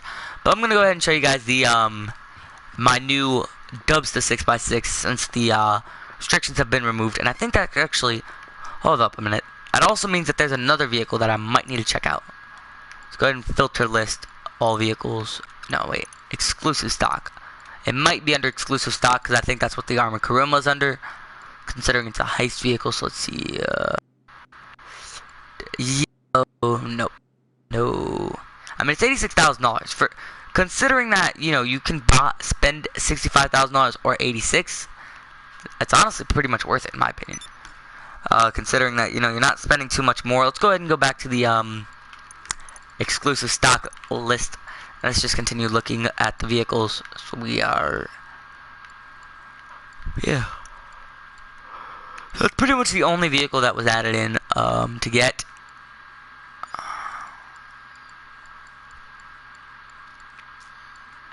It's just all vehicles now. Let's see. Sort by price. Yeah, I'm pretty sure there's no other vehicles added in to purchase to this site for like the heist vehicles. I think that was the only one. Which, I mean, I guess kind of sucks. What they need to do, and I think they're gonna do this at the end of the GTA series, once Rockstar does the whole Red Dead Redemption 2 and all that crap, I think they're gonna go more towards that. So we are gonna go ahead and check out. Well, we're not gonna check out. I'm gonna show you my Dubsta 6x6. So I do have to go through my normal garage, get a crappy vehicle, and go to my good garage, which has all my good vehicles. Cause I have my apartment and I have my CEO building, and in my apartment I have two vehicles. I have a Dodge Neon and I think this is a Ford truck. Could be a Toyota. Not sure. But yeah, I'm not even sure what kind of truck this would be. I actually want to do some research for that though. But yeah, let's go. I am gonna go on that yacht, by the way, and just see what the guy what his yacht was like. It's good to make friends with those kind of people. The ones that have the yachts and all that. I do, however, want to make sure I am a CEO when I do, so that way he's not like, oh dang, I just got this guy who's like trying to act fancy. So let's CEO secure serve whatever. So yeah, my Dubsta 6x6 is this. It's not fast. It is more or less just an off-road truck. I was gonna put normal rims on it like I did with my Ram, but obviously that's not too much of a good idea. Like my Vapid truck right there has normal rims on it because I don't use it for off-road. So let's go ahead and take that invite to his yacht. I thought I got an invite to a yacht. I guess I didn't. Martin Madrazo, invitation to Method Madness, and nope. No, not a freaking yacht invite either. How do I get the yacht invites? I may have to just fly out to his yacht, and I wouldn't mind that. But I mean, he invited me to a yacht, and man, this lobby's full. Literally almost full. So yeah, that's something cool though. Something to think about for you guys. Something that you guys probably are not too interested in with the 6x6, but you might be. I don't know. But yeah, there are a couple vehicles, you know, I want to... A lot of people have been saying, hey, to make a custom vehicle garage, which has stuff like vehicles that are very rare in GTA Online. Like, for example, my Romeo Hearse, or my, oh, I don't have it in here, never mind. But, you know, certain vehicles that are rare, so I might do that. But thank you guys so much for watching. Like the video if you like it, share it if you like it, and subscribe if you're new around here. I make videos like this daily on my channel, and if you subscribe, you'll see them daily on your homepage.